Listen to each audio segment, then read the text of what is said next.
dan pemohon tersebut menurut Mahkamah, uraian berkenaan dengan anggapan kerugian atau potensi kerugian hak konstitusional yang dialami pemohon 1 dan pemohon 2 tidak memiliki hubungan sebab akibat dengan berlakunya norma pasal 33 huruf E Undang-Undang 3 2024, karena bukti-bukti yang diajukan para pemohon berdasarkan bukti, yakni bukti P13 dan bukti P14 hanya menunjukkan aktivitas pemohon 1 dan pemohon 2 sebagai pengurus kelompok studi keilmuan rumah Perdata Fakultas Hukum Universitas Negeri Gorontalo dan aktivitas pemohon 1 sebagai pengurus Karang Taruna Jangkar Muda Desa Ponelo di bidang kesejahteraan sosial. Kedua bukti tersebut tidak meyakinkan Mahkamah meskipun dokumen dimaksud menunjukkan pengalaman organisasi pemohon 1 dan pemohon 2 yang belum berusia 25 tahun. Karena pemohon 1 dan pemohon 2 sama sekali tidak menunjukkan bukti telah berupaya mencalonkan diri sebagai kepala desa pada daerah tertentu. Dengan demikian, menurut Mahkamah, pemohon 1 dan pemohon 2 tidak dapat menunjukkan anggapan kerugian atau potensi kerugian hak konstitusional dimaksud. Memang benar-benar dapat ditelusuri, traceable, atau tidaknya dalam batas penilaian yang wajar dapat dipastikan akan terjadi dan memiliki hubungan sebab akibat dengan pasal yang dimohonkan pengujian konstitusionalitasnya.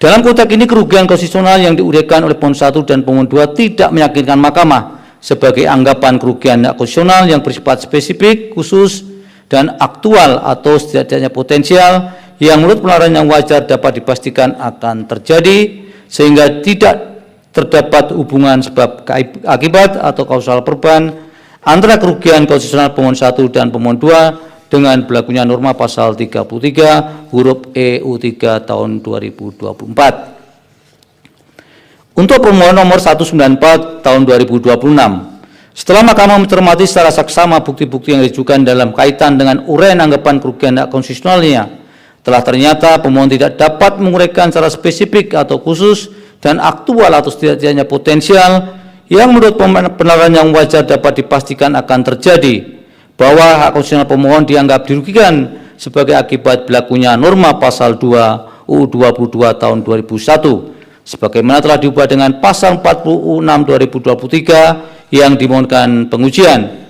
yang mengatur mengenai asas dalam penyelenggaraan kegiatan usaha minyak dan gas bumi.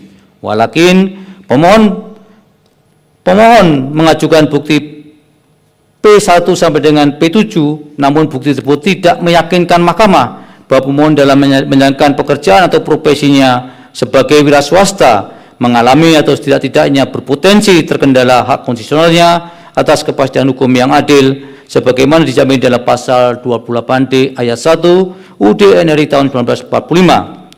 Dalam hal ini bukti print out bukti P5 sampai dengan P7 yang diajukan pemohon tidak secara jelas menggambarkan dalam konteks apa tangkapan layar artikel mengenai harga BBM dianggap merugikan hak konstitusional pemohon.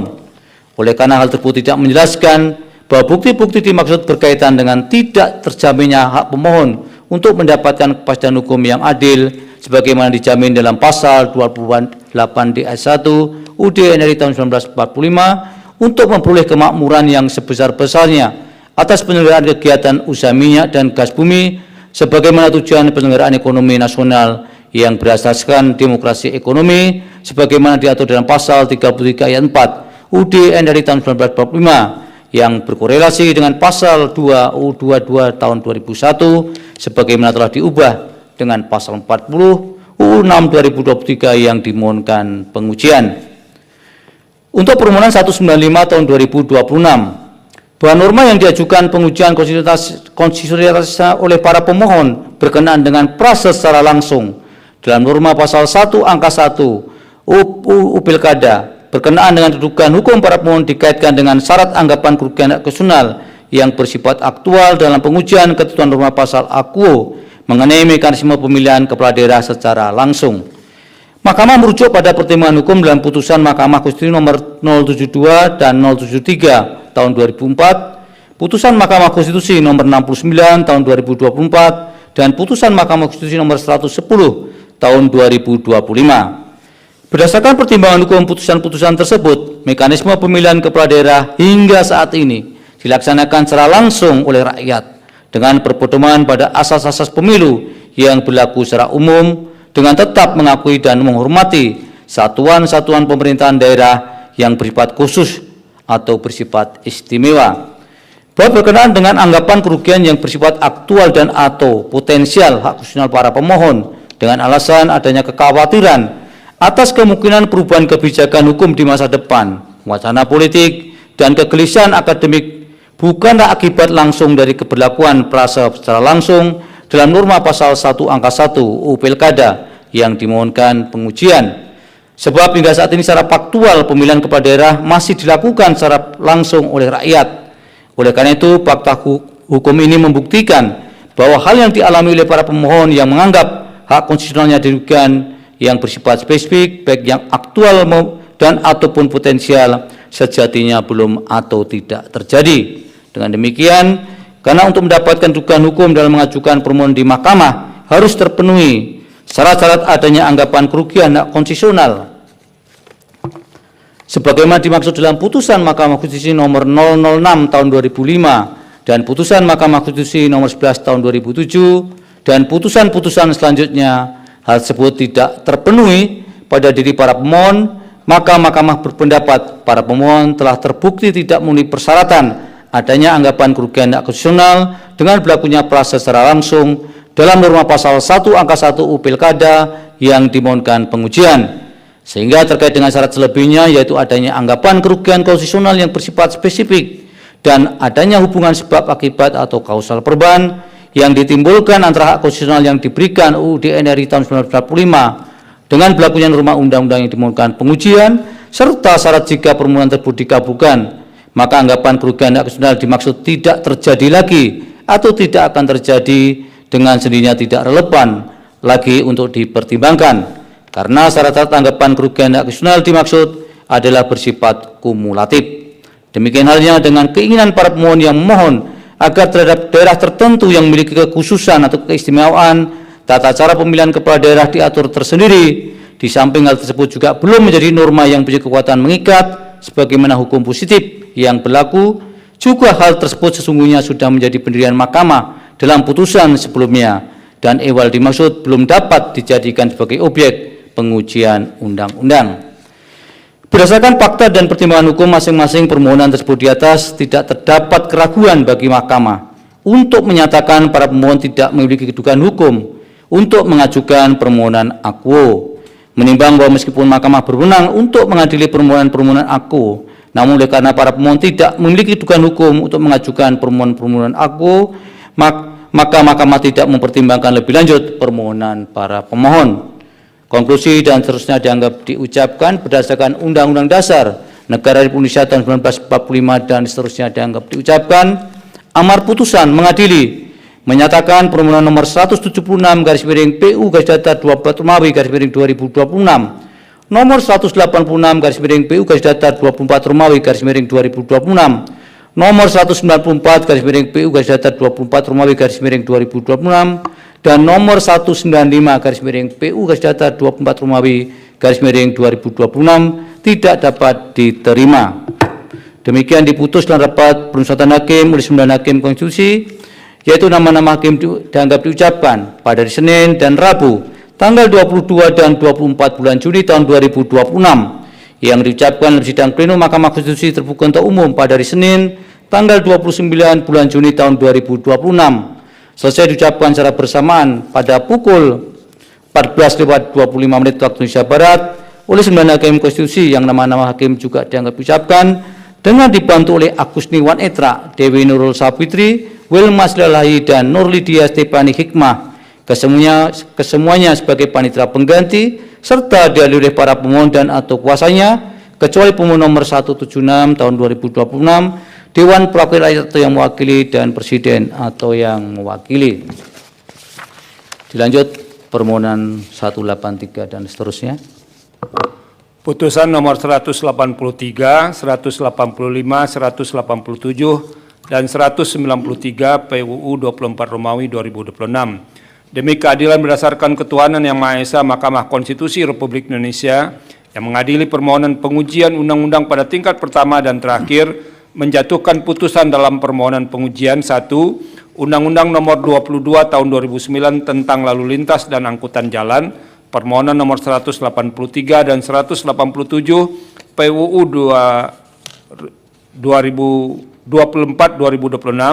2. Undang-Undang Nomor 35 Tahun 2009 tentang Narkotika, permohonan nomor 185 PUU 24 Romawi 2026. 3. Undang-Undang Nomor 2 Tahun 2002 tentang Kepolisian Negara Republik Indonesia, permohonan nomor 193 PUU 24 Romawi 2026 terhadap Undang-Undang Dasar Negara Republik Indonesia tahun 1945 yang diajukan oleh Sofian Effendi dan kawan-kawan, pemohon nomor 183 tahun 2026. 2. Sabrina Anggrian dan kawan-kawan, para pemohon nomor 185 tahun 2026. 3. Muhammad Farhanuddin Ubaidillah dan kawan-kawan, para pemohon nomor 187 tahun 2026. Dan 4. Samsul Jahidin memberikan kuasa kepada Mailani Mindasari dan kawan-kawan, pemohon nomor 193 tahun 2026.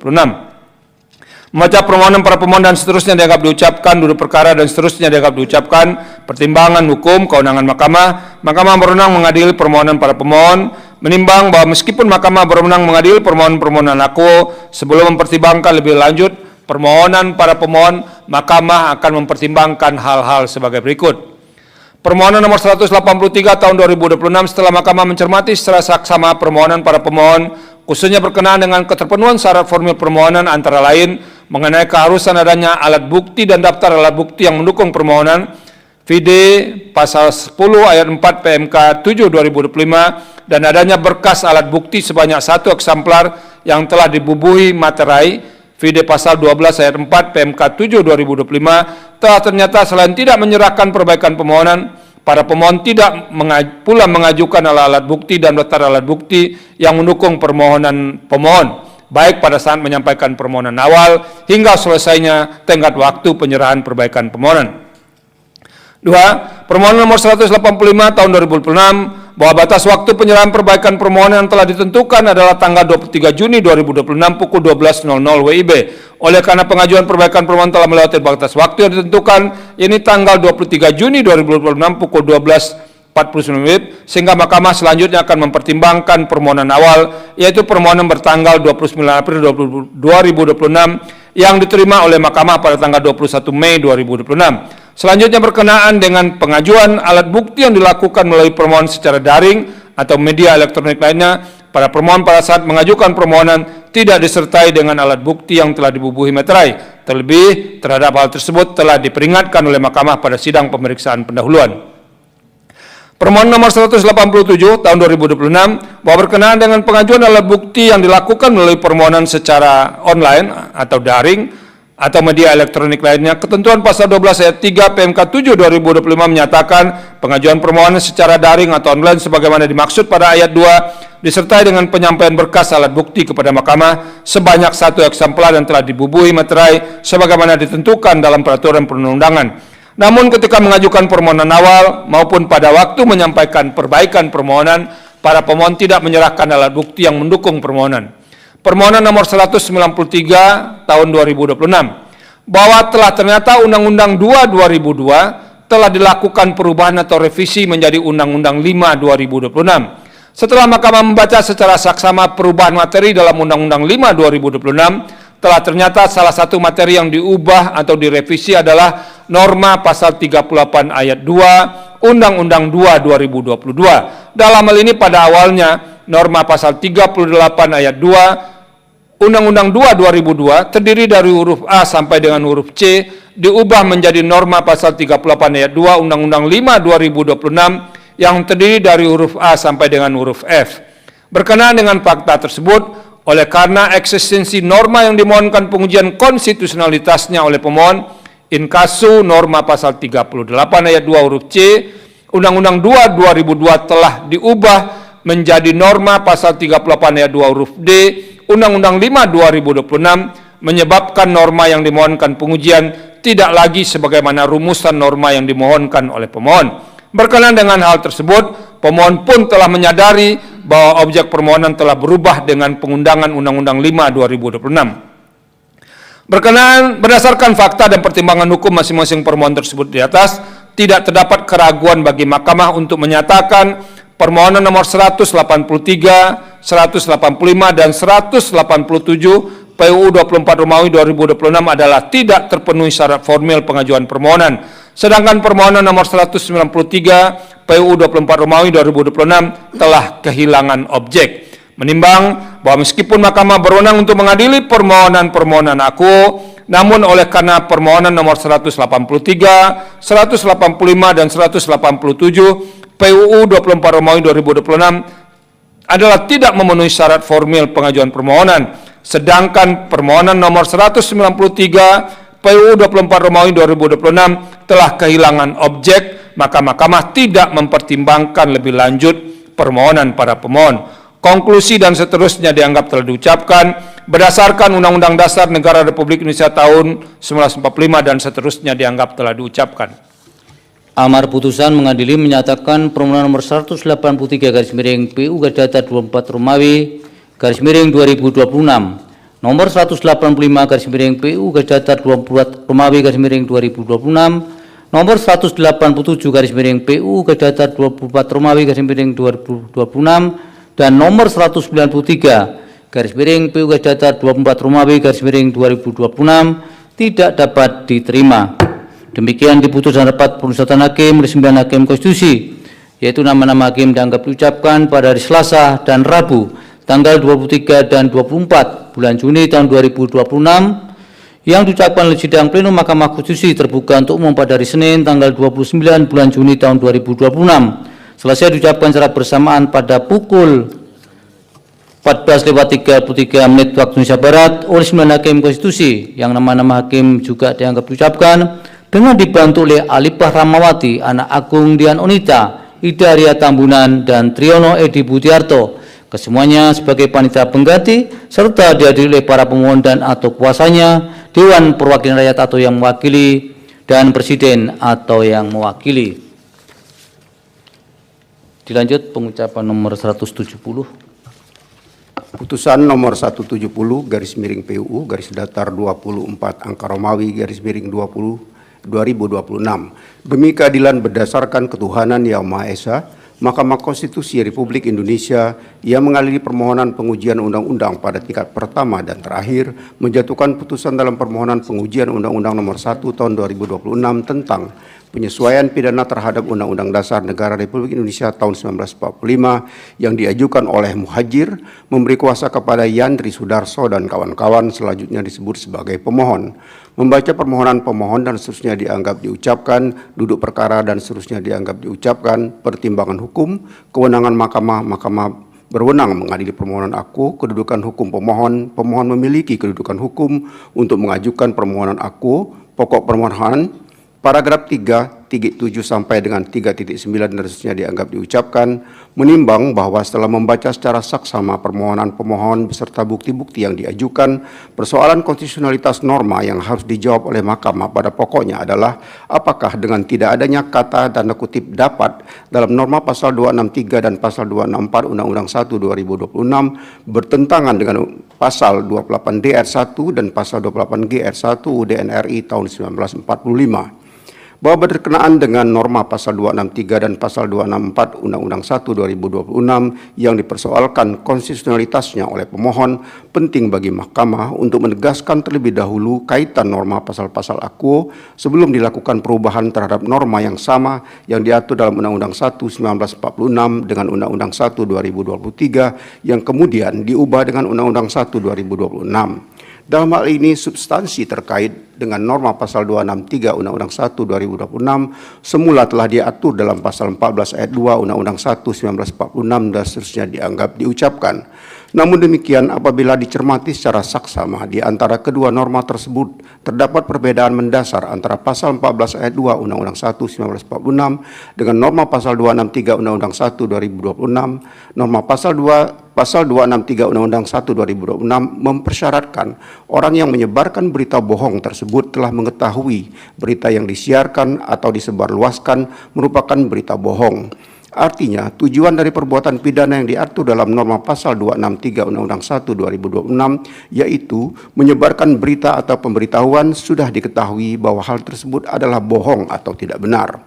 Sementara itu, jika disandingkan dengan norma pasal 14 ayat 2 Undang-Undang 1 1946 tidak mempersyaratkan orang yang menyebarkan berita bohong mengetahui bahwa berita itu bohong dan seterusnya dianggap diucapkan.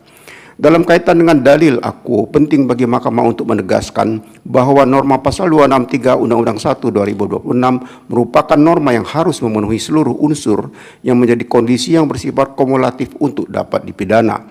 Artinya, untuk dapat dijatuhkan pidana dengan menggunakan norma pasal 263 Undang-Undang 1 2026, seorang harus 1. Menyiarkan atau menyebarluaskan berita, 2. Mengetahui berita tersebut bohong, dan 3. Atas tersebarnya berita bohong tersebut timbul kerusuhan di masyarakat. Artinya, jika seorang telah menyebarkan berita yang diketahuinya bohong, namun tidak terjadi kerusuhan dalam masyarakat yang disebabkan karena berita bohong tersebut, seseorang tersebut tidak dapat dipidana. Dalam hal ini perlu dibuktikan adanya hubungan kausalitas antara penyebaran berita atau pemberitahuan yang diketahuinya bohong dengan kerusuhan yang terjadi. Bahwa selanjutnya pemohon juga mempersoalkan konstitusionalitas norma pasal 264 Undang-Undang 1 2026 dan seterusnya dianggap diucapkan. Dalam hal ini, substansi yang terkait dengan norma pasal 264 Undang-Undang 1 2026 sebelumnya pernah diatur dalam pasal 15 Undang-Undang 1 1946 yang menyatakan dan seterusnya dianggap diucapkan. Namun demikian, terdapat perbedaan rumusan delik antara norma pasal 264 Undang-Undang 1 2026 dengan pasal 15 Undang-Undang 1 1946 karena unsur setidak-tidaknya patut menduga. Dalam pasal 15 Undang-Undang 1 1946 tidak lagi digunakan untuk rumusan delik dalam pasal 264 Undang-Undang 1 2026 karena unsur tersebut tidak memberikan kepastian hukum apakah perbuatan pidana yang diatur dilakukan secara sengaja atau lalai. Unsur tersebut dalam pasal 264 Undang-Undang 1 2026 diganti menjadi diketahuinya bahwa berita demikian mengakibatkan kerusuhan di masyarakat. Rumusan delik dalam pasal 264 Undang-Undang 1 2026 telah sesuai pula dengan putusan Mahkamah Konstitusi nomor 78 PUU /21/2023 dan seterusnya dianggap diucapkan. Dengan berlakunya Undang-Undang 1 2023 yang diubah dengan Undang-Undang 1 2026, pasal 264 Undang-Undang 1 2026 tidak lagi mengakomodasi unsur patut diduga. Karena unsur tersebut tidak memberikan kepastian hukum apakah perbuatan pidana yang diatur dilakukan secara sengaja atau lalai. Oleh karena itu, untuk memberikan jaminan kepastian hukum yang adil, norma pasal 264 Undang-Undang 1 2026 menggunakan unsur diketahuinya bahwa berita demikian mengakibatkan kerusuhan di masyarakat.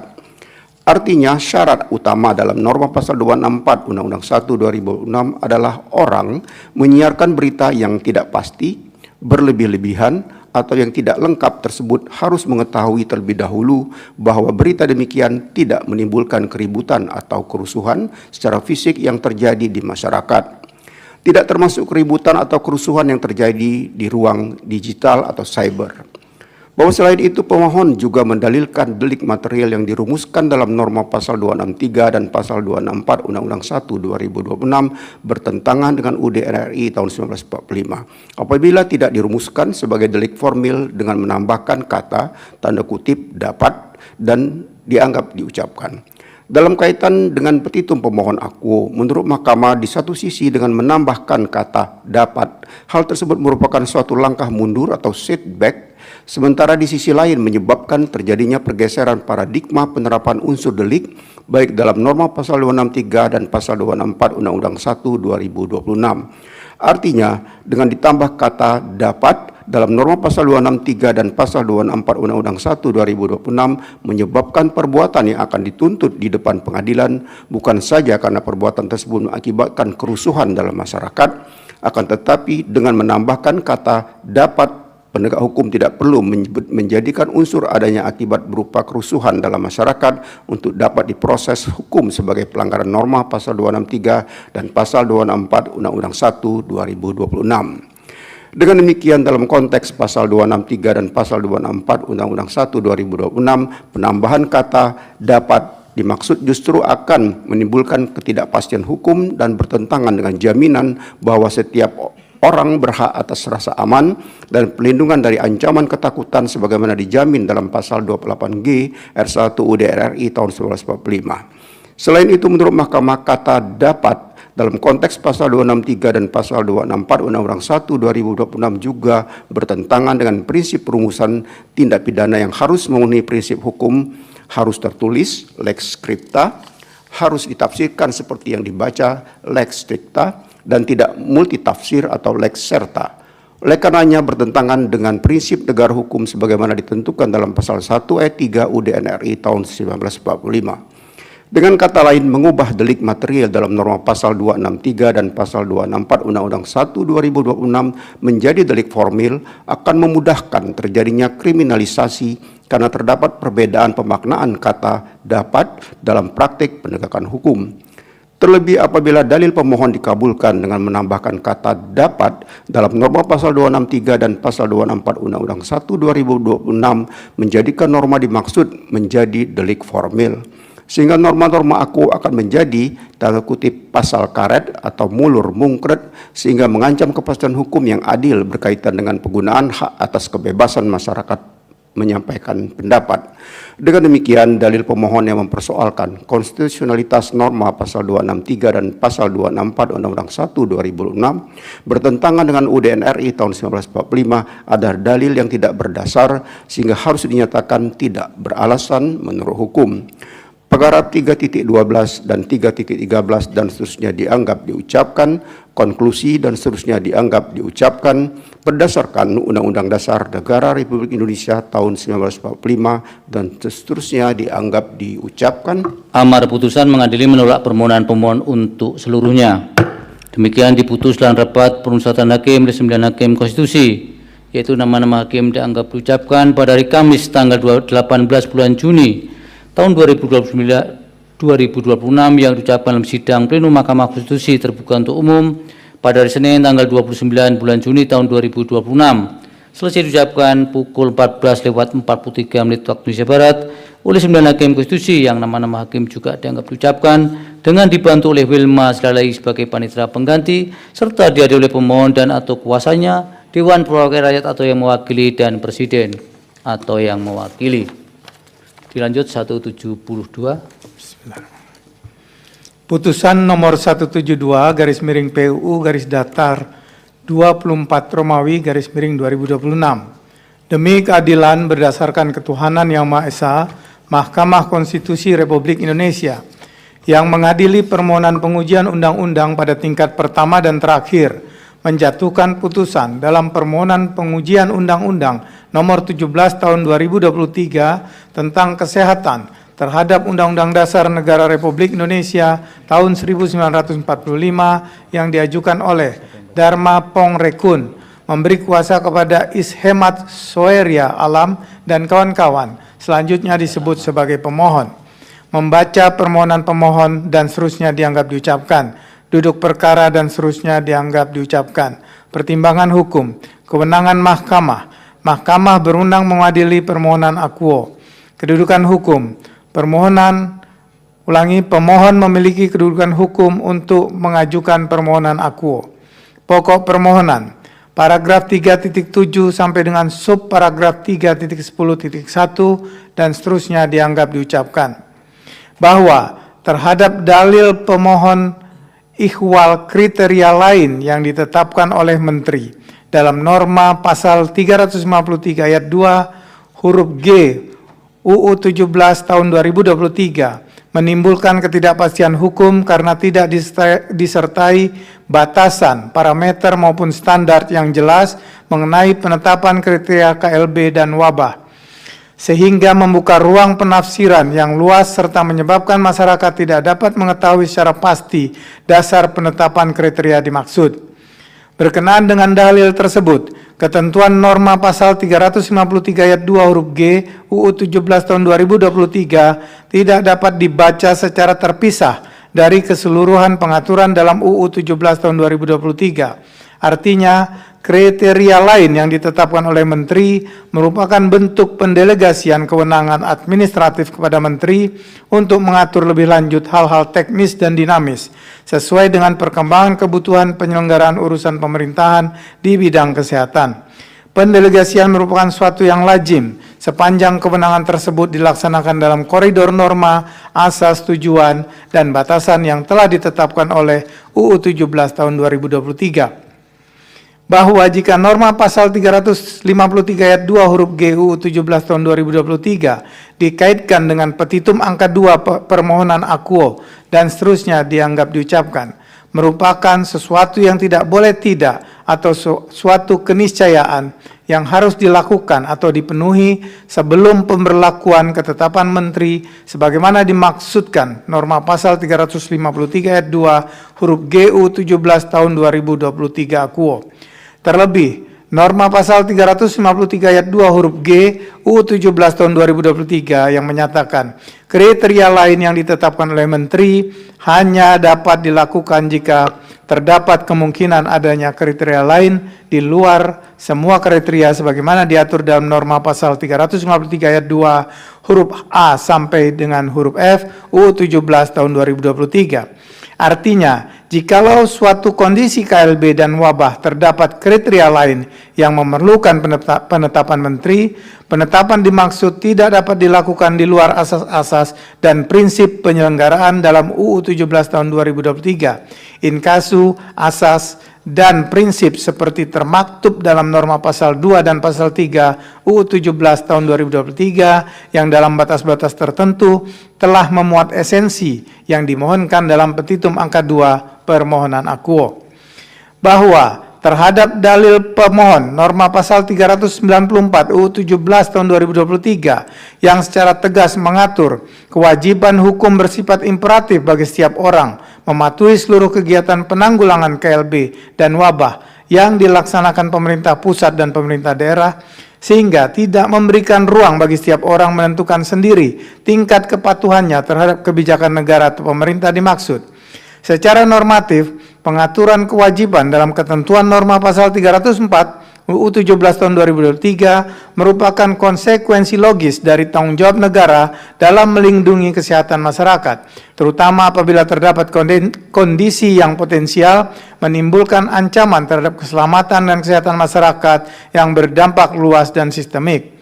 Dalam konteks penanggulangan KLB dan wabah, efektivitas tindakan pemerintah bergantung pada kepatuhan masyarakat terhadap langkah-langkah yang ditetapkan pemerintah berdasarkan pertimbangan kesehatan masyarakat, sehingga perumusan kewajiban dimaksud memiliki tujuan yang sah dan rasional. Secara konstitusional, kewajiban tersebut dapat dinilai dan diposisikan sejalan dengan salah satu tujuan bernegara, yaitu untuk melindungi segenap bangsa Indonesia dan seluruh tumpah darah Indonesia, termasuk pula tujuan memajukan kesejahteraan umum. Bahwa berkenaan dengan dalil pemohon yang menyatakan ketentuan norma pasal 395 ayat 1 UU 17 tahun 2023 yang menimbulkan kewajiban pelaporan bagi setiap warga negara dengan adanya frasa setiap orang tanpa mempertimbangkan kompetensi setiap warga negara untuk dapat melakukan penilaian atas masalah kesehatan yang berpotensi menimbulkan KLB dan wabah. Berkenaan dengan dalil akuo, pada hakikatnya norma pasal 395 ayat 1 UU 17 tahun 2023 merupakan instrumen hukum yang dirancang untuk mendukung penyelenggaraan sistem kewaspadaan dini atau early warning system dalam penanggulangan KLB dan wabah. Norma pasal 395 ayat 1 UU 17 tahun 2023 menempatkan masyarakat sebagai salah satu sumber informasi awal yang dapat membantu pemerintah dalam mendeteksi secara cepat kondisi kesehatan yang berpotensi berkembang menjadi ancaman kesehatan masyarakat yang berdampak sistemik. Dalam hal ini, keharusan untuk melaporkan dengan segera tidak dimaksudkan memberikan beban kepada masyarakat untuk melakukan diagnosis medis dan analisis epidemiologis. Namun, laporan dimaksud dapat dimaknai sebagai wujud peran serta warga negara dalam mengantisipasi kemungkinan adanya ancaman kesehatan yang dapat berkembang menjadi KLB dan wabah. Sementara itu, penilaian terhadap ada atau tidaknya suatu penyakit, tingkat risiko penyebaran, serta penetapan status KLB dan wabah tetap merupakan kewenangan pemerintah berdasarkan ketentuan peraturan perundang-undangan. Bahwa berkenaan dengan hal tersebut di atas, frasa mengetahui adanya orang sakit atau diduga sakit dalam norma pasal 395 ayat 1 UU 17 tahun 2023 harus dipahami sebagai pengetahuan faktual seseorang atau warga negara berdasarkan keadaan yang dilihat, didengar, atau diketahuinya secara wajar dalam kehidupan sehari-hari, dan bukan pengetahuan yang mensyaratkan kompetensi profesional di bidang kesehatan. Demikian pula dengan frasa berpotensi menimbulkan KLB atau berpotensi menimbulkan wabah, tidak dimaksudkan sebagai kewajiban masyarakat memastikan adanya KLB dan wabah, melainkan hanya menyampaikan informasi kepada aparatur pemerintah terdekat. Artinya norma pasal 395 ayat 1 UU 17 tahun 2023 sesungguhnya mengatur mekanisme pelaporan sebagai bentuk partisipasi warga negara atau masyarakat dalam pencegahan dan penanggulangan KLB dan wabah. Oleh karena itu, kata harus dalam frasa harus segera melaporkan dalam norma pasal 395 ayat 1 UU 17 tahun 2023 tidak dapat dimaknai sebagai sanksi yang apabila tidak dipenuhi akan berakibat pada penjatuhan sanksi. Dengan demikian menjadi tidak tepat memaknai kata harus dalam norma pasal 395 ayat 1 UU 17 tahun 2023 menjadi berhak. Apabila dimaknai menjadi berhak, partisipasi warga negara atau masyarakat dalam mencegah dan atau penanggulangan KLB dan wabah menjadi kehilangan esensi. Bahwa selanjutnya, Mahkamah akan menilai frasa menghalang-halangi dalam norma pasal 400 UU 17 tahun 2023 yang didalilkan pemohon tidak memberikan parameter yang jelas ihwal bentuk perbuatan yang dapat dikualifikasikan sebagai tindak menghalang-halangi pelaksanaan penanggulangan KLB dan wabah. Terhadap dalil pemohon tersebut, oleh karena karakteristik KLB dan wabah berbeda dengan keadaan atau kondisi normal kesehatan masyarakat, dikarenakan dampak KLB dan wabah yang tidak hanya menyangkut kesehatan individu semata, melainkan berpotensi mengancam keselamatan dan kesehatan masyarakat secara luas. Ihwal ini, norma pasal 400 UU 17 tahun 2023 harus dipahami sebagai instrumen untuk menjaga efektivitas kebijakan kesehatan masyarakat. Terlebih, norma pasal 394 UU 17 tahun 2023 yang berkelindan dengan norma pasal 400 UU 17 tahun 2023 telah dinilai oleh Mahkamah merupakan konsekuensi logis tanggung jawab negara dalam melindungi kesehatan masyarakat, terutama jika terdapat kondisi yang potensial menimbulkan ancaman bagi keselamatan dan kesehatan masyarakat yang berdampak luas dan sistemik. Dalam konteks demikian, negara memerlukan dasar hukum yang memungkinkan setiap tindakan penanggulangan yang telah ditetapkan berdasarkan pertimbangan kesehatan masyarakat dapat dilaksanakan. Jika diberikan kebebasan mengabaikan tindakan penanggulangan KLB dan wabah yang telah ditetapkan secara sah, tujuan pencegahan penyebaran penyakit dan perlindungan kesehatan masyarakat tidak akan tercapai. Bahwa selain itu, pemohon mendalilkan ketentuan norma pasal 446 UU 17 tahun 2023 berpotensi menimbulkan kriminalisasi yang berlebihan, overcriminalization, dalam penanganan KLB dan wabah. Terhadap dalil pemohon akuo, norma pasal 446 UU 17 tahun 2023 harus dipahami berkelindan dengan norma pasal 394 UU 17 tahun 2023 yang mewajibkan setiap orang mematuhi kegiatan penanggulangan KLB dan wabah. Begitu pula dengan norma pasal 400 UU 17 tahun 2023 yang melarang setiap orang menghalang-halangi pelaksanaan upaya penanggulangan KLB dan wabah. Dalam konstruksi demikian, norma pasal 446 UU 17 tahun 2023 hakikatnya merupakan norma dalam ruang lingkup criminal policy yang merupakan wilayah pembentuk undang-undang. Karena UU 17 tahun 2023 terlebih dahulu telah menetapkan kewajiban hukum dan larangan yang harus dipatuhi dalam rangka penanggulangan KLB dan wabah. Dalam konteks itu, norma pasal 446 UU 17 tahun 2023 bukanlah semata-mata untuk menghukum pelaku yang melanggar kewajiban, melainkan untuk melindungi kepentingan hukum yang lebih luas, yaitu kesehatan masyarakat dan keselamatan publik, protection of public health and safety. Dalam konteks KLB dan wabah, tindakan seseorang yang tidak mematuhi upaya penanggulangan KLB dan wabah atau menghambat implementasinya tidak hanya berdampak terhadap diri sendiri, tetapi juga berpotensi menimbulkan risiko penyebaran penyakit kepada masyarakat yang lebih luas. Dengan demikian, dalil pemohon yang mempersoalkan konstitusionalitas norma pasal 393 ayat 2 huruf G, pasal 394, pasal 395 ayat 1, pasal 400 dan pasal 446 UU 17 tahun 2023 bertentangan dengan UUD NRI tahun 1945 adalah dalil yang tidak berdasar sehingga harus dinyatakan tidak beralasan menurut hukum. Paragraf 3.11 dan 3.12 dan seterusnya dianggap diucapkan. Konklusi dan seterusnya dianggap diucapkan berdasarkan Undang-Undang Dasar Negara Republik Indonesia tahun 1945 dan seterusnya dianggap diucapkan. Amar putusan mengadili menolak permohonan pemohon untuk seluruhnya. Demikian diputus dalam rapat permusyawaratan hakim oleh 9 hakim konstitusi, yaitu nama-nama hakim dianggap diucapkan pada hari Kamis tanggal 18 bulan Juni tahun 2026 yang diucapkan oleh sidang pleno Mahkamah Konstitusi terbuka untuk umum pada hari Senin tanggal 29 bulan Juni tahun 2026 selesai diucapkan pada pukul 14.57 waktu Indonesia Barat oleh 9 hakim konstitusi tersebut di atas dengan dibantu oleh Penny Tri Purnamasari sebagai panitera pengganti serta dihadiri oleh pemohon dan atau kuasanya, Dewan Perwakilan Rakyat atau yang mewakili dan Presiden atau yang mewakili. Dilanjut pengucapan nomor 173.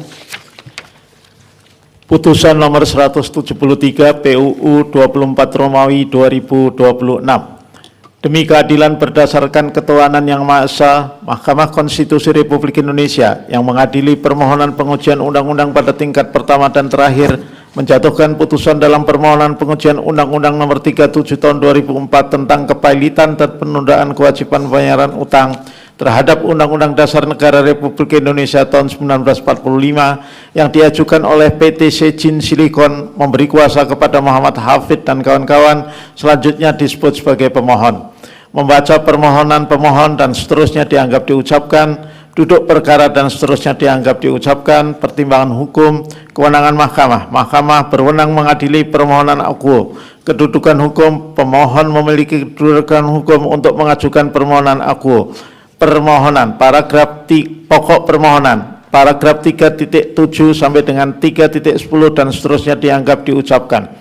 Menimbang bahwa persoalan konstitusionalitas yang harus dijawab oleh mahkamah pada pokoknya adalah apakah ketiadaan pengecualian penggunaan mekanisme agunan yang diambil alih AIDA dalam hal eksekusi kreditur separatis sebagaimana diatur dalam norma pasal 55 ayat 1 UU 37 2004 menyebabkan norma pasal akuo bertentangan dengan pasal 28D ayat 1 UU DNRI tahun 1945 dan seterusnya dianggap diucapkan.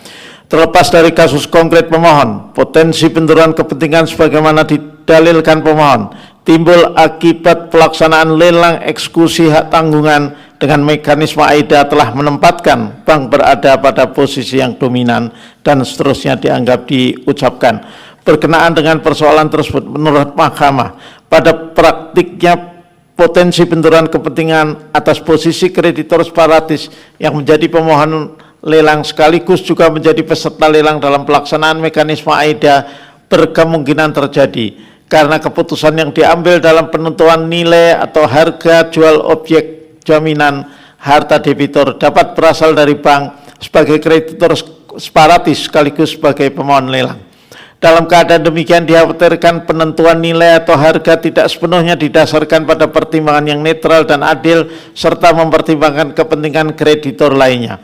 Kondisi demikian dapat menimbulkan anggapan bahwa proses lelang tidak sepenuhnya objektif dan seterusnya dianggap diucapkan.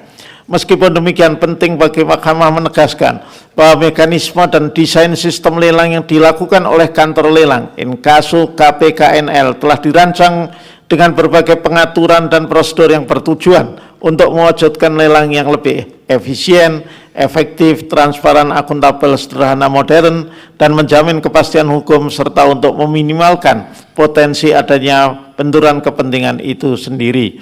Terlebih sebagai penyelenggara lelang, KPKNL bertindak sebagai institusi penyedia jasa lelang yang independen, yang bertugas untuk memastikan bahwa prosedur administratif dan hukum dalam penyelenggaraan lelang terpenuhi, serta tidak memiliki kepentingan baik atas pemenang lelang maupun atas besaran harta lelang yang terbentuk sepanjang proses lelang berjalan sesuai ketentuan.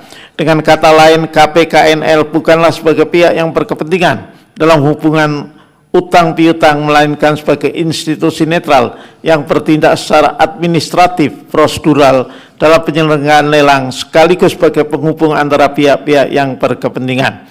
Di samping itu, pelaksanaan praktik AIDA melalui lelang eksekusi hak tanggungan pada dasarnya telah memiliki dasar hukum dan mekanisme pengaturan yang jelas, yaitu dalam UU 10 1998, UU 21 2008, dan berbagai peraturan pelaksana dan seterusnya dianggap diucapkan. Pengaturan sebagaimana tersebut di atas menunjukkan bahwa secara legal, bank selaku kreditur separatis pemegang hak jaminan kepedaan dapat membeli akunan debitur, sekalipun aset yang dibeli melalui mekanisme AIDA tidak boleh dimiliki selamanya karena terikat pada kewajiban untuk mencairkan atau melepaskan kembali dalam kurun waktu tertentu. Dengan kata lain, mekanisme AIDA merupakan bentuk penyelesaian sementara temporary settlement dalam penyelesaian kredit bermasalah pada perbankan.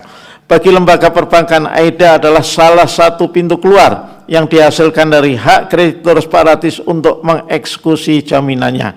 Dalam hal ini AIDA timbul karena bank dalam kapasitas sebagai kreditur separatis memilih untuk membeli atau mengambil alih sendiri objek jaminan demi mempercepat penyelesaian utang.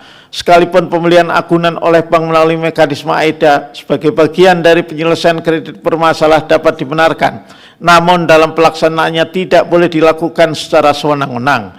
Bahkan jika perlu, AIDA adalah pilihan terakhir setelah penjualan lelang terbuka untuk umum tidak menghasilkan pembeli lelang yang menguntungkan kedua belah pihak. Oleh karena itu, pelaksanaan mekanisme AIDA melalui lelang menurut Mahkamah selain sebagai upaya penyelamatan kredit bermasalah, juga sebagai upaya untuk memastikan bahwa penjualan akunan yang dilaksanakan oleh debitur dilaksanakan secara bahwa penjualan akunan yang dijaminkan oleh debitur dilaksanakan secara transparan, akuntabel, dan berdasarkan prinsip persaingan yang sehat melalui mekanisme yang legal dan prosedural. Terlebih, pelaksanaan mekanisme AIDA melalui lelang tidak menutup kemungkinan pihak lain untuk juga mengikuti lelang meskipun bank berkeinginan mengambil aset yang dilelang dengan memanfaatkan mekanisme AIDA. Persoalan bahwa pada praktiknya pengambil alihan aset jaminan debitur melalui mekanisme AIDA dilakukan dengan nilai yang tidak wajar sehingga menimbulkan ketidakseimbangan kepentingan antar kreditur yang berkepentingan terhadap objek akunan dan debitur, serta berpotensi mengurangi harta pilot yang digunakan untuk memenuhi hak para kreditur lainnya secara tertib sesuai dengan peringkatnya. Menurut Mahkamah, apabila benar dalam praktek terdapat upaya pengkondisian nilai jual objek jaminan harta debitur yang merugikan pihak-pihak lainnya, hal tersebut sesungguhnya merupakan persoalan implementasi norma dan bukan persoalan konstitusionalitas norma pasal 55 ayat 1 UU 37 2004. Bahwa lebih lanjut, pemohon dalam petitumnya menghendaki agar ketentuan dalam pasal 55 ayat 1 UU 37 2004 dan seterusnya dianggap diucapkan, dimaknai dengan memberi pengecualian mekanisme AIDA dalam hak eksekusi kreditur separatis berkenaan dengan pemaknaan yang dimohonkan pemohon tersebut menurut Mahkamah.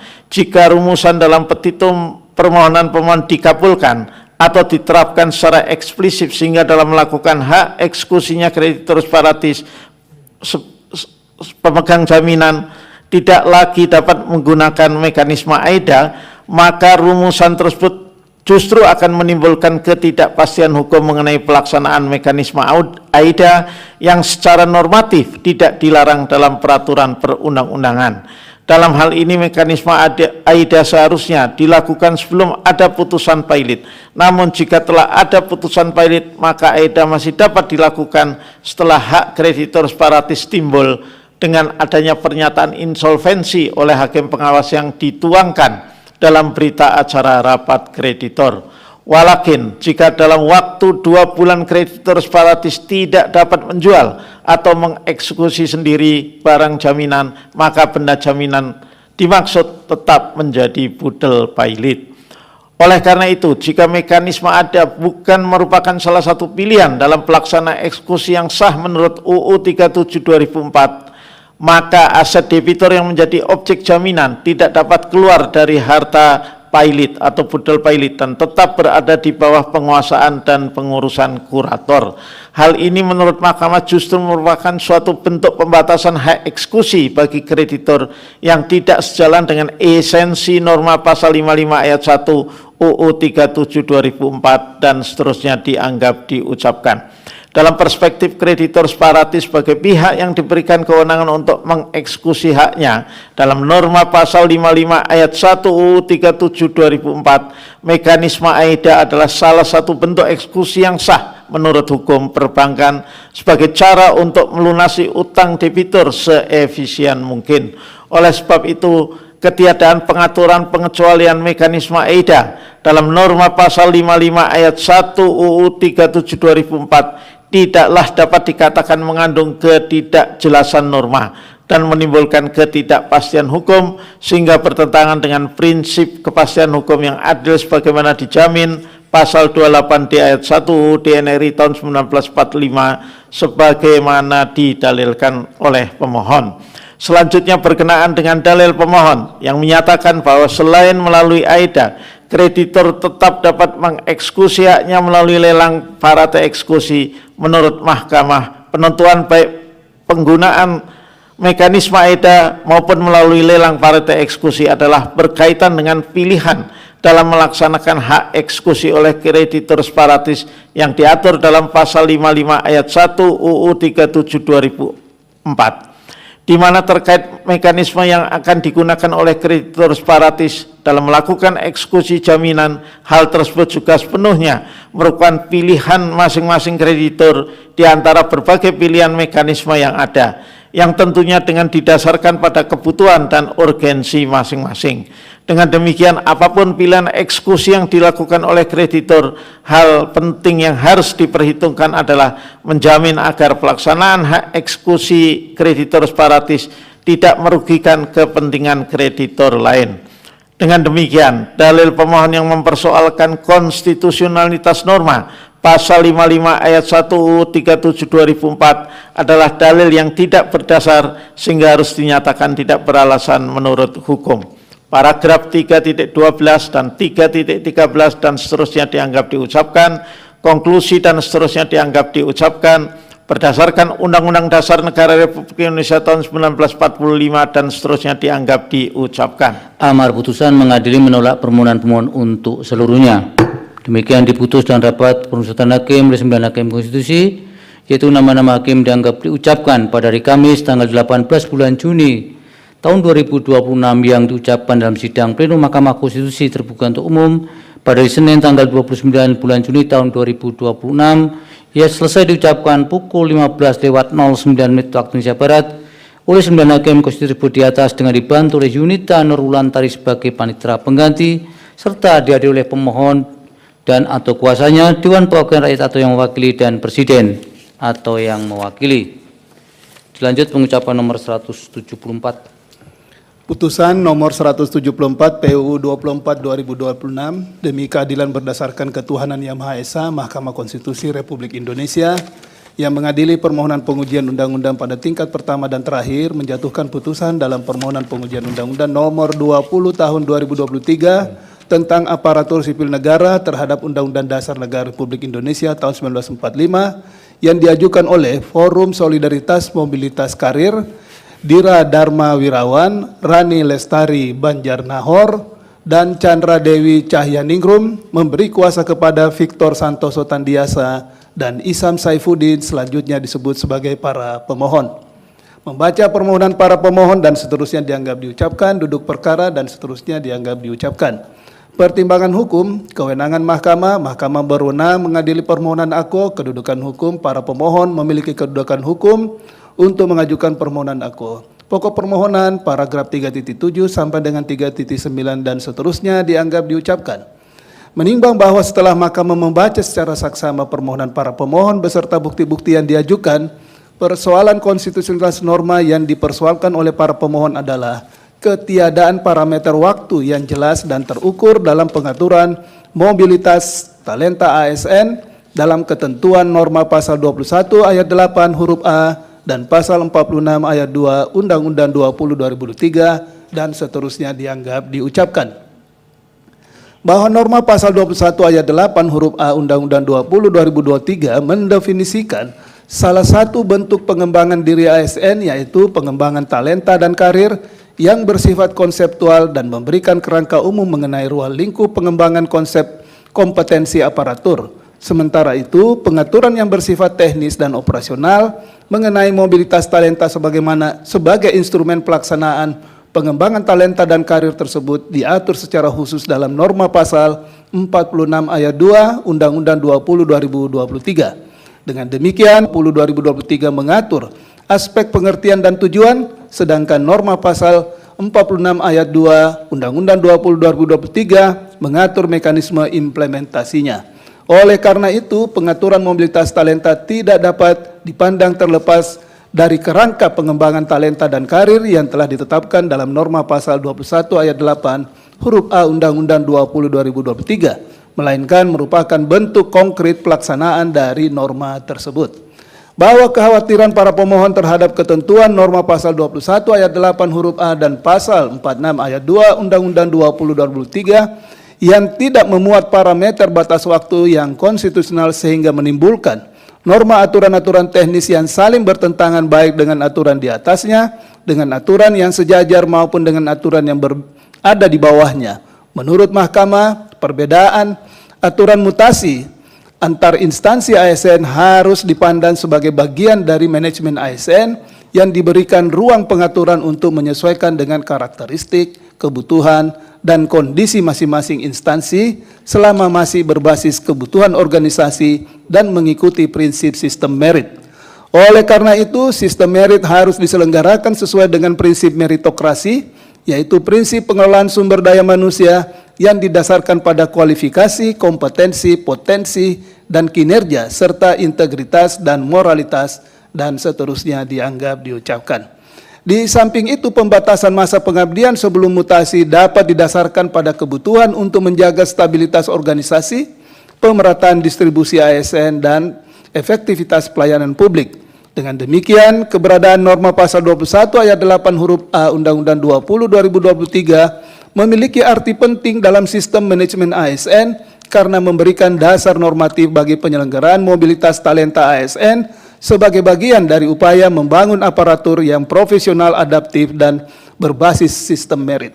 Terlebih berkenaan dengan hal-hal yang bersifat teknis termasuk berkaitan dengan kerangka pelaksanaan penempatan ASN yang disesuaikan dengan kebutuhan organisasi dan kepentingan pelayanan publik lebih lanjut diatur dalam norma pasal 46 ayat 2 Undang-Undang 20 2023. Oleh karena ketentuan norma pasal 46 ayat 2 Undang-Undang 20 2023 merupakan satu kesatuan ketentuan yang saling berkaitan dengan norma pasal 21 ayat 8 huruf A Undang-Undang 20 2023, di mana norma pasal 21 ayat 8 huruf A Undang-Undang 20 2023 berfungsi sebagai dasar hukum pengaturan mobilitas talenta ASN, sedangkan norma pasal 46 ayat 2 Undang-Undang 20 2003 menjadi instrumen pelaksanaan dalam penyelenggaraan manajemen ASN. Dengan demikian, kedua ketentuan dimaksud diperlukan untuk menjamin optimalisasi pemanfaatan kompetensi aparatur, pemerataan sumber daya manusia ASN, serta efektivitas penyelenggaraan pemerintahan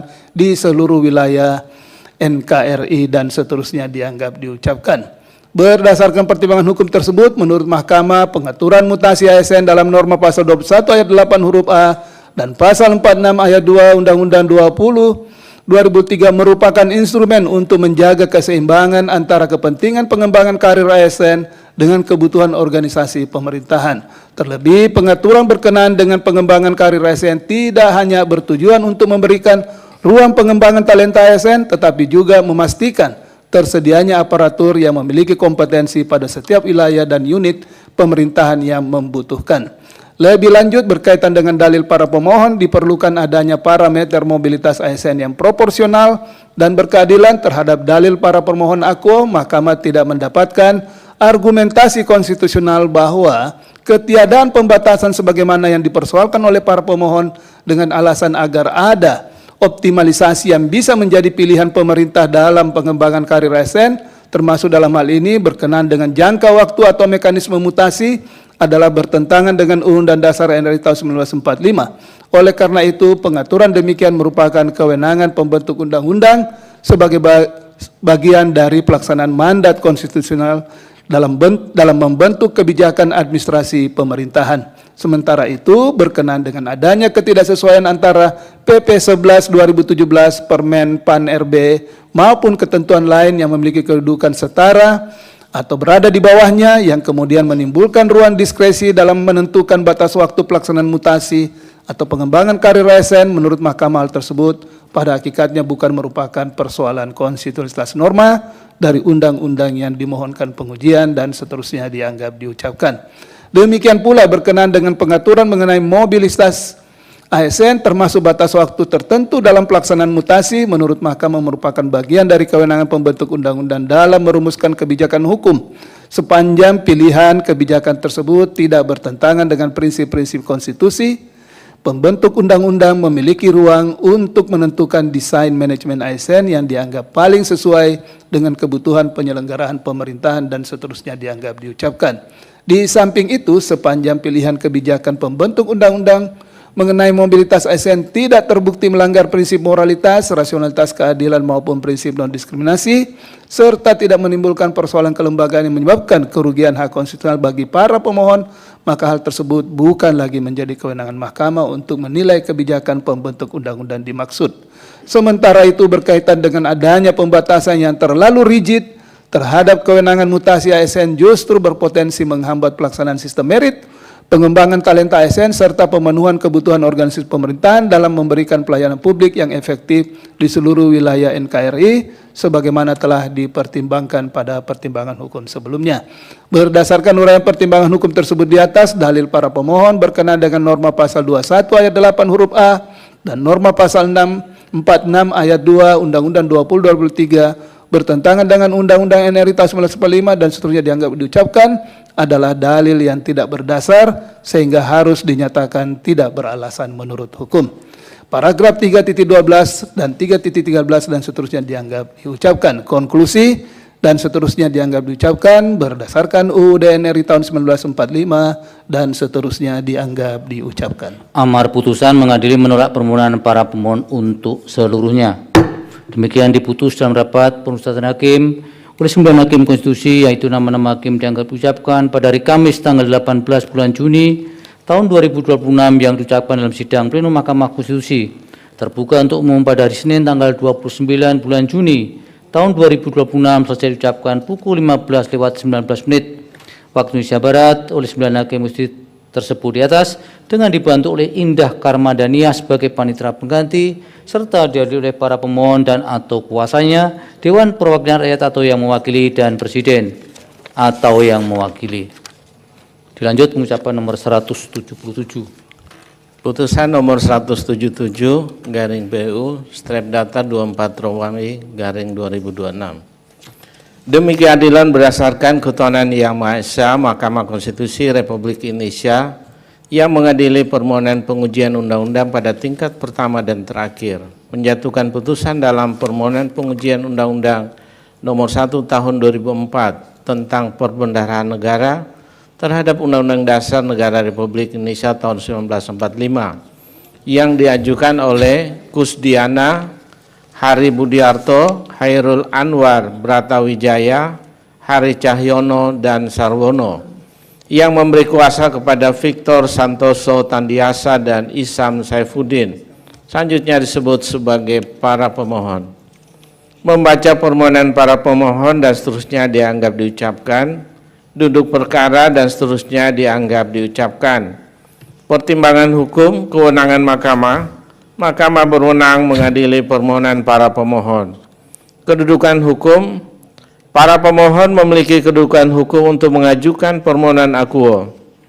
dalam provisi. Permohonan provisi tidak beralasan menurut hukum. Dalam pokok permohonan, paragraf 3.8 dan paragraf 3.9 dan seterusnya diucapkan. Menimbang bahwa isu utama yang dipersoalkan oleh para pemohon adalah norma pasal 40 ayat 1 Undang-Undang Perbendaharaan Negara sebagaimana telah dimanai dalam putusan Mahkamah Konstitusi nomor 15 dan seterusnya 2016 dan pasal 40 ayat 2 Undang-Undang Perbendaharaan Negara sebagaimana telah dimanai dalam putusan Mahkamah Konstitusi nomor 18 dan seterusnya 2017. Menurut Mahkamah, jika membaca secara saksama norma akuo pada pokoknya telah dimanai diberlakukan terhadap jaminan pensiun dan jaminan hari tua. Artinya hak tagih mengenai utang atas beban negara atau daerah kadaluarsa setelah 5 tahun sejak utang tersebut jatuh tempo, kecuali ditetapkan lain oleh undang-undang sepanjang dimanai diberlakukan terhadap jaminan pensiun dan jaminan hari tua. Oleh karena itu, tanpa bermaksud menilai kasus konkret yang dialami para pemohon, dan sekalipun Mahkamah dalam putusan Mahkamah Konstitusi nomor 184 dan seterusnya 2024 menyatakan bahwa dalam hal yang dipersoalkan oleh para pemohon adalah benar, bukan lagi termasuk dalam kategori utang terhadap negara, sehingga tidak terdapat relevansinya dengan konstitusionalitas norma pasal 40 ayat 1 dan ayat 2 Undang-Undang Perbendaharaan Negara sebagaimana yang didalilkan oleh para pemohon. Namun berkenaan dengan hal tersebut bukan berarti kesempatan para pemohon untuk mendapatkan haknya menjadi tertutup. Sebab Mahkamah dalam putusan Mahkamah Konstitusi nomor 184 dan seterusnya 2024 pun telah mengamanatkan penyelesaiannya kepada pemerintah berkaitan dengan penyelesaian persoalan para pemohon mengenai pembayaran gaji pokok yang terdampak dari berlakunya surat edaran 015690. Selain itu berkaitan dengan bentuk penyelesaiannya, yaitu dapat dilakukan tidak hanya didasarkan pada hukum normatif saja, namun juga dipertimbangkan sebagai bentuk penghargaan pengabdian sebagai wujud kehadiran dari negara atas permasalahan yang dihadapi oleh para pemohon dan pegawai lain yang mengalami hal yang sama. Dengan demikian, telah semakin nampak jelas bahwa persoalan yang dialami oleh para pemohon sejatinya bukan pada persoalan konstitusionalitas norma akuo. Karena jika hal-hal yang telah didorong oleh Mahkamah melalui putusan Mahkamah Konstitusi nomor 184 dan seterusnya 2024 tersebut telah dijalankan dan ada hasilnya atau telah ada kesepakatan, maka dengan sendirinya hak tagih yang timbul dapat diakomodasi oleh norma undang-undang yang dimohonkan pengujian oleh para pemohon. Dengan kata lain, bahwa persoalan yang dialami oleh para pemohon bukan terletak pada konstitusionalitas norma akuo, namun terletak pada belum adanya kepastian hukum berkenaan dengan status hukum hak keuangan yang diperjuangkan oleh para pemohon, yaitu masih ada atau tidaknya hak keuangan para pemohon dimaksud dan kemudian dapat menimbulkan hak tagih. Berkenaan dengan hal tersebut, jika memang hak keuangan para pemohon memiliki legalitas, maka hak tagih berkaitan dengan keberlakuan norma pasal 40 ayat 1 Undang-Undang Perbendaharaan Negara sebagaimana telah dimanai dalam putusan Mahkamah Konstitusi nomor 15 dan seterusnya 2016 dan pasal 40 ayat 2 Undang-Undang Perbendaharaan Negara sebagaimana telah dimanai dalam putusan Mahkamah Konstitusi nomor 18 dan seterusnya 2017 baru memiliki relevansinya. Lebih lanjut, sekalipun berkenaan dengan persoalan yang dihadapi oleh para pemohon belum memiliki relevansi dengan konstitusionalitas norma akuo, namun melalui putusan Mahkamah Konstitusi nomor 184 dan seterusnya 2024 penting untuk menegaskan kembali bahwa pemerintah untuk lebih aktif membantu penyelesaian persoalan yang dihadapi oleh para pemohon akuo. Hal tersebut sebagaimana ditegaskan dalam pertimbangan hukum putusan Mahkamah Konstitusi nomor 15 dan seterusnya 2016 yang pada pokoknya menyatakan berkaitan dengan pelaksanaan hak yang tidak hanya dibebankan kepada ASN atau PNS dan diperlukan pula peran aktif dari lembaga atau instansi di mana ASN atau PNS itu mengabdi. Namun dalam konteks yang dialami para pemohon dalam permohonan akuo, menurut Mahkamah juga memiliki esensi yang sama, yaitu dibutuhkan peran pemerintah untuk secara aktif membantu menyelesaikan persoalan yang dialami oleh para pemohon. Berdasarkan seluruh uraian pertimbangan hukum tersebut di atas, dalil para pemohon berkenaan dengan inkonstitusionalitas norma pasal 40 ayat 1 Undang-Undang Perbendaharaan Negara sebagaimana telah dimanai dalam putusan Mahkamah Konstitusi nomor 15 dan seterusnya 2016 dan pasal 40 ayat 2 Undang-Undang Perbendaharaan Negara sebagaimana telah dimanai dalam putusan Mahkamah Konstitusi nomor 18 dan seterusnya 2017 adalah tidak beralasan menurut hukum. Paragraf 3.11 dan paragraf 3.12 dan seterusnya dianggap diucapkan. Konklusi dan seterusnya dianggap diucapkan berdasarkan Undang-Undang Dasar Negara Republik Indonesia tahun 1945 dan seterusnya dianggap diucapkan. Amar putusan mengadili dalam provisi menolak permohonan provisi para pemohon, dalam pokok permohonan menolak permohonan para pemohon untuk seluruhnya. Demikian diputus dalam rapat permusyawaratan hakim oleh 9 hakim konstitusi.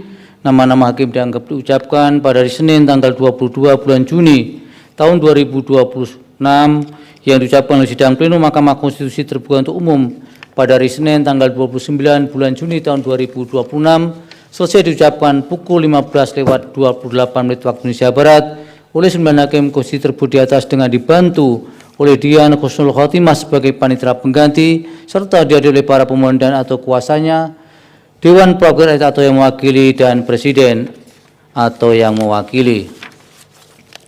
Dilanjut nomor 180.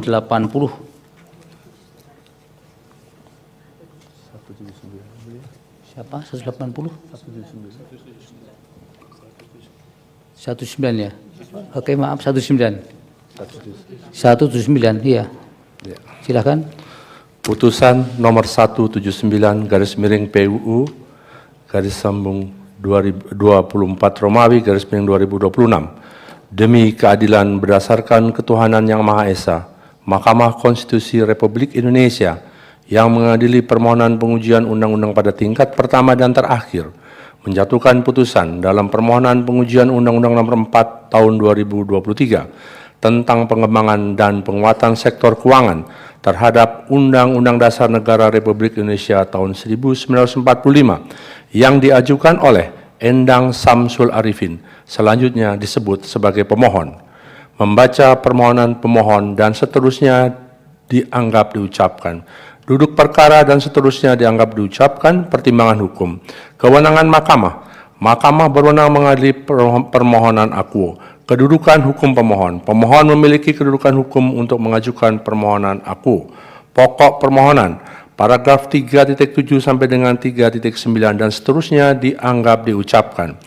Menimbang bahwa persoalan konstitusionalitas norma yang harus dijawab oleh Mahkamah pada pokoknya apakah norma pasal 337 huruf H Undang-Undang 4 2023 beserta penjelasannya tidak memberikan kepastian hukum yang adil dan seterusnya dianggap diucapkan.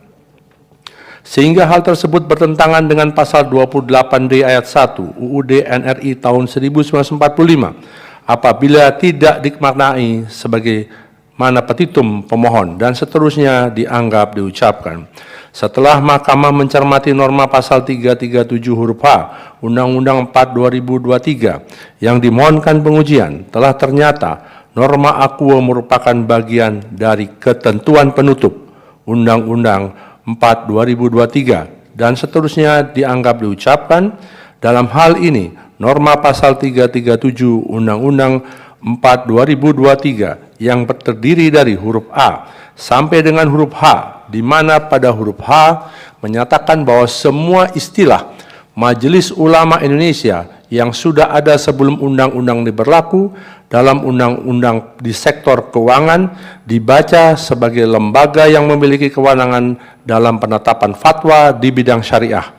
Penggunaan frase semua istilah Majelis Ulama Indonesia yang sudah ada sebelum Undang-Undang 4 2023 berlaku dimaksud karena frase tersebut memiliki korelasi dengan eksistensi kelembagaan MUI karena dengan dibentuk Undang-Undang 4 2023 mengubah beberapa undang-undang di sektor keuangan dengan menggunakan metode omnibus dan seterusnya dianggap diucapkan. Berkenaan dengan hal tersebut, salah satu contoh undang-undang yang diubah oleh Undang-Undang 4 2023 adalah Undang-Undang 21 2008 dengan ketentuan sebelumnya. Undang-Undang 21 2008 mengatur mengenai adanya mekanisme kegiatan usaha dan atau jasa syariah yang wajib tunduk pada prinsip syariah yang difatwakan oleh Majelis Ulama Indonesia. Namun, dengan berlakunya Undang-Undang 4 2023 terjadi perubahan tidak lagi menggunakan nomenklatur Majelis Ulama Indonesia, akan tetapi menggunakan penyebutan lembaga yang memiliki kewenangan dalam penetapan fatwa di bidang syariah. Sebagaimana selengkapnya dinyatakan dalam pasal 26 ayat 2, dalam pasal 15 angka 18 Undang-Undang 4 2023 dan seterusnya dianggap diucapkan. Selain tercantum dalam Undang-Undang 21 2008, pengaturan mengenai keberadaan Majelis Ulama Indonesia sebagaimana lembaga yang memiliki kewenangan dalam penetapan fatwa di bidang syariah termaktub pula antara lain Undang-Undang Nomor 10 2011 dan Undang-Undang 1 2013. Berkenaan dengan adanya perbedaan penyebutan kelembagaan yang terkait dengan kewenangan Majelis Ulama Indonesia yang selama ini telah menetapkan fatwa syariah, maka untuk tidak menimbulkan persoalan dalam pelaksanaan karena yang disebutkan dalam Undang-Undang 4 2023 adalah fungsi lembaga, maka digunakan rumusan frase lembaga yang memiliki kewenangan dalam penetapan fatwa di bidang syariah. Oleh karenanya, sebagai bentuk penyelarasan dan pengharmonisan berbagai peraturan di sektor keuangan ke dalam satu undang-undang guna mendukung dan mewujudkan upaya pengembangan dan penguatan sektor keuangan di Indonesia, ditentukan pasal 337 huruf H Undang-Undang 4 2023. Dengan demikian, pada saat Undang-Undang 4 2023 berlaku, yaitu pada tanggal 12 Januari 2023, semua istilah Majelis Ulama Indonesia sebelum Undang-Undang 4 2023 berlaku dan berbagai peraturan perundang-undang dibaca sebagai lembaga yang memiliki kewenangan dalam penetapan fatwa di bidang syariah. Dalam hal ini, istilah yang digunakan dalam norma pasal 337 huruf A Undang-Undang 4 2023 adalah dibaca. Penggunaan istilah tersebut disesuaikan dengan konteks undang-undang yang terdampak dengan berlakunya Undang-Undang 4 2023. Oleh karenanya, dalam pasal 337 Undang-Undang 4 2023 terdapat variasi penggunaan istilah. Misalnya, harus dimaknai, diganti. Variasi rumusan tersebut digunakan semata-mata untuk menyelaraskan atau mengharmoniskan berlakunya Undang-Undang 4 2023 dengan undang-undang lama yang materinya tidak diubah agar tetap menjamin kepastian hukum dalam pelaksanaannya. Dengan demikian, dalil pemohon yang mempersoalkan konstitusionalitas norma pasal 337 huruf A Undang-Undang 4 2023 tidak memberikan jaminan kepastian hukum yang adil sebagaimana ditentukan dalam pasal 28D ayat 1 UUD NRI tahun 1945 adalah dalil yang tidak berdasar sehingga harus dinyatakan tidak beralasan menurut hukum. Bahwa selanjutnya pemohon juga mempersoalkan konstitusionalitas penjelasan pasal 337H Undang-Undang 4 2023 dan seterusnya dianggap diucapkan dengan merujuk pada Undang-Undang 12 2011 dan seterusnya dianggap diucapkan. Rumusan penjelasan pasal 337 huruf H Undang-Undang 4 2023 adalah tafsir yang digunakan oleh pembentuk undang-undang untuk memaknai lembaga yang memiliki kewenangan dalam penetapan fatwa di bidang syariah.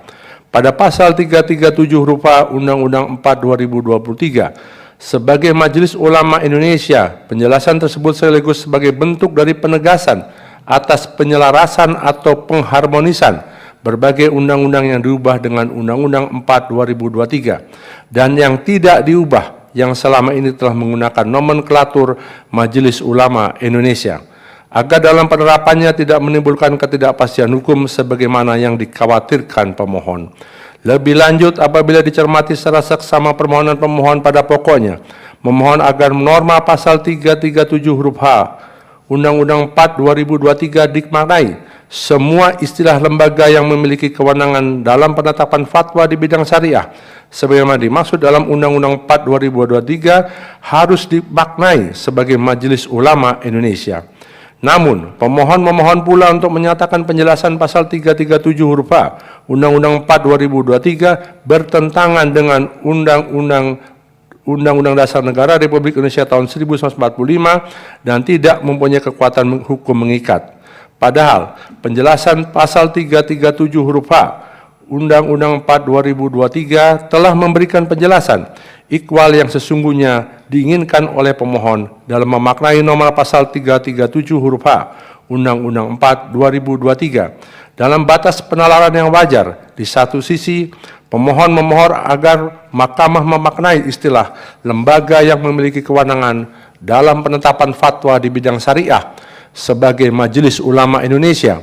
Namun di sisi lain, pemohon memohon pula kepada Mahkamah agar ketentuan yang memuat ikhwal yang telah diinginkan pemohon sebelumnya untuk dinyatakan bertentangan dengan UUD NRI tahun 1945. Oleh karena itu, terdapat ketidaksesuaian antara petitum pemohon yang satu dengan yang lain, sehingga tidak terdapat keraguan bagi Mahkamah untuk menyatakan dalil pemohon yang mempersoalkan penjelasan pasal 337 huruf H Undang-Undang 4 2023 adalah tidak jelas atau kabur atau obskur. Paragraf 3.11 dan paragraf 3.12 dan seterusnya dianggap diucapkan. Konklusi dan seterusnya dianggap diucapkan berdasarkan Undang-Undang Dasar Negara Republik Indonesia tahun 1945. Amar putusan mengadili 1. Menyatakan permohonan pemohon sepanjang pengujian penjelasan pasal 337 huruf H Undang-Undang 4 tahun 2023 tentang pengembangan dan penguatan sektor keuangan Lembaran Negara Republik Indonesia tahun 2023 nomor 4 tambahan Lembaran Negara Republik Indonesia nomor 56845 tidak dapat diterima. 2. Menolak permohonan pemohon untuk selain dan selebihnya.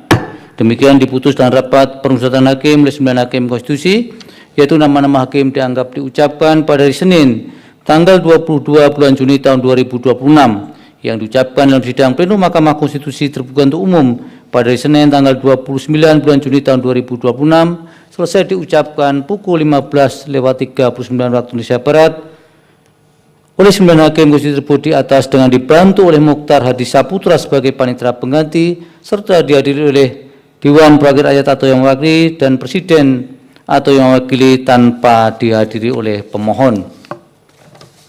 Dilanjut pengucapan nomor 180. Putusan nomor 180 PUU 24 2026 demi keadilan berdasarkan ketuhanan Yang Maha Esa, Mahkamah Konstitusi Republik Indonesia yang mengadili permohonan pengujian undang-undang pada tingkat pertama dan terakhir menjatuhkan putusan dalam permohonan pengujian undang-undang nomor 3 tahun 2006 tentang perubahan atas undang-undang nomor 7 tahun 1989 tentang peradilan agama terhadap Undang-Undang Dasar Negara Republik Indonesia tahun 1945 yang diajukan oleh Andri Sumarna, Muhammad Fajri Nur Rizki, dan Rosak Daud memberi kuasa kepada Aulia Khasanova dan kawan-kawan selanjutnya disebut sebagai para pemohon.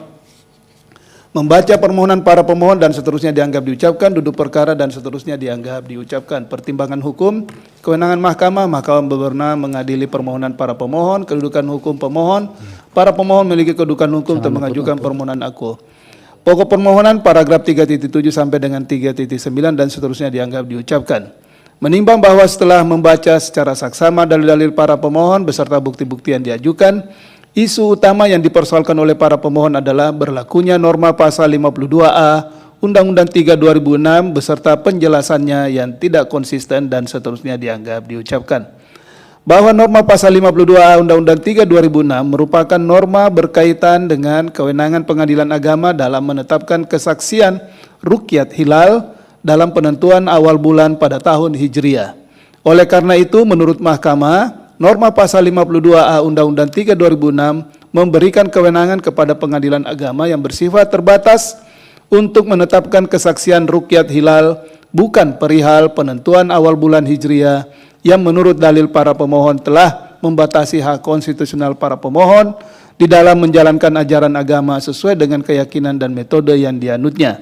Artinya, norma pasal 52A Undang-Undang 3 2006 terbatas memberikan kewenangan pengadilan agama sebagai badan peradilan yang relevan memberikan justifikasi berkenaan dengan kesaksian seseorang yang telah melihat hilal secara faktual agar dapat dipertanggungjawabkan secara yuridis. Dengan demikian, kesaksian tersebut benar-benar dapat dijadikan rujukan utama bagi pemerintah, dalam hal ini Kementerian Agama, di dalam menentukan awal bulan Hijriah yang transparan, akuntabel, dan memiliki legalitas yang kuat. Bahwa lebih lanjut dapat dijelaskan penentuan awal bulan dalam kalender Hijriah dilaksanakan berdasarkan dua metode, yaitu metode hisab atau perhitungan astronomis dan metode rukyat atau pengamatan hilal. Kedua metode tersebut digunakan sebagai dasar penentuan waktu pelaksanaan ibadah yang berkaitan dengan awal bulan pada tahun Hijriah. Oleh karena itu, penentuan dengan menggunakan dua metode tersebut menurut Mahkamah, hal tersebut menjadi fakta hukum bahwa pilihan yang tersedia tidak membatasi hak konstitusional warga negara, termasuk dalam hal ini hak para pemohon dalam menjalankan ajaran agama sesuai dengan keyakinan dan metode yang dianutnya, serta tidak menimbulkan perlakuan yang tidak setara dan bersifat diskriminatif sebagaimana dijamin dalam pasal 28E ayat 1 dan pasal 29 ayat 2 UUD NRI tahun 1945 sebagaimana yang didalilkan para pemohon. Sementara itu, berkenaan dengan dalil para pemohon yang menginginkan penentuan kesaksian hilal dipergunakan untuk semua bulan pada tahun Hijriah, di samping tidak berkaitan dengan persoalan konstitusionalitas norma, menurut Mahkamah hal tersebut secara normatif pada dasarnya penetapan awal bulan pada tahun Hijriah dengan menggunakan metode dimaksud diperuntukkan atau dilakukan untuk setiap awal bulan pada tahun Hijriah, bukan hanya pada saat penetapan awal bulan Ramadan, Syawal, dan Zulhijjah. Dalam hal ini, penetapan yang hanya ditekankan pada awal bulan Ramadan, awal bulan Syawal, dan awal bulan Zulhijjah mendapat perhatian khusus karena tidak dapat dilepaskan dari eksistensi bulan-bulan dimaksud dalam kaitannya dengan ibadah puasa, Idul Fitri, dan Idul Adha. Dengan demikian, keinginan menggunakan satu metode tertentu dalam menentukan setiap awal bulan pada tahun Hijriah merupakan urusan internal atau forum internum kalangan umat Islam yang tidak mungkin dicampuri oleh Mahkamah. Bahwa selanjutnya para pemohon mendalilkan penjelasan pasal 52A Undang-Undang 3 2006 mempersempit makna karena hanya menyatakan pada setiap memasuki bulan Ramadan dan awal bulan Syawal dan seterusnya dianggap diucapkan. Berkenaan dengan dalil pemohon tersebut, menurut Mahkamah bahwa penjelasan pasal 52 Undang-Undang 3 2006 yang menyatakan selama ini pengadilan agama diminta oleh Menteri Agama untuk memberikan penetapan atau isbat terhadap kesaksian orang yang telah melihat atau menyaksikan hilal bulan pada setiap memasuki bulan Ramadan dan awal bulan Syawal tahun Hijriah dalam rangka Menteri Agama mengeluarkan penetapan secara nasional untuk penetapan 1 Ramadan dan 1 Syawal. Pengadilan agama dapat memberikan keterangan atau nasihat mengenai perbedaan penentuan arah kiblat dan penentuan waktu salat. Berkaitan dengan penjelasan pasal 52A Undang-Undang 3 2006 tersebut, jika dicermati secara saksama adalah mengandung substansi yang bermaksud menjelaskan bahwa selama ini pengadilan agama diminta oleh pemerintah, yaitu Kementerian Agama untuk memberikan penetapan isbat terhadap kesaksian orang yang telah melihat atau menyaksikan hilal bulan, antara lain pada setiap memasuki bulan Ramadan, awal bulan Syawal, dan awal bulan Zulhijjah tahun Hijriah. Kesaksian orang yang telah melihat atau menyaksikan hilal bulan tersebut digunakan dasar oleh Menteri Agama mengeluarkan penetapan secara nasional untuk penetapan 1 Ramadan dan 1 Syawal. Selain itu, pengadilan agama dapat memberikan keterangan atau nasihat mengenai perbedaan penentuan arah kiblat dan penentuan waktu salat. Dengan demikian, menurut Mahkamah, penjelasan pasal 52 Undang-Undang 3 2006 yang oleh para pemohon dianggap menambahkan dan atau menyelundupkan dalam tanda kutip norma baru yang tidak ada dalam batang tubuh menurut Mahkamah adalah dalil yang tidak berdasar. Karena substansi yang dijadikan materi untuk menjelaskan norma pasal 52 Undang-Undang 3 2006 masih relevan atau berkaitan langsung dan memiliki esensi yang berkaitan erat dengan semangat yang terdapat dalam norma pasal 52A Undang-Undang 3 2006.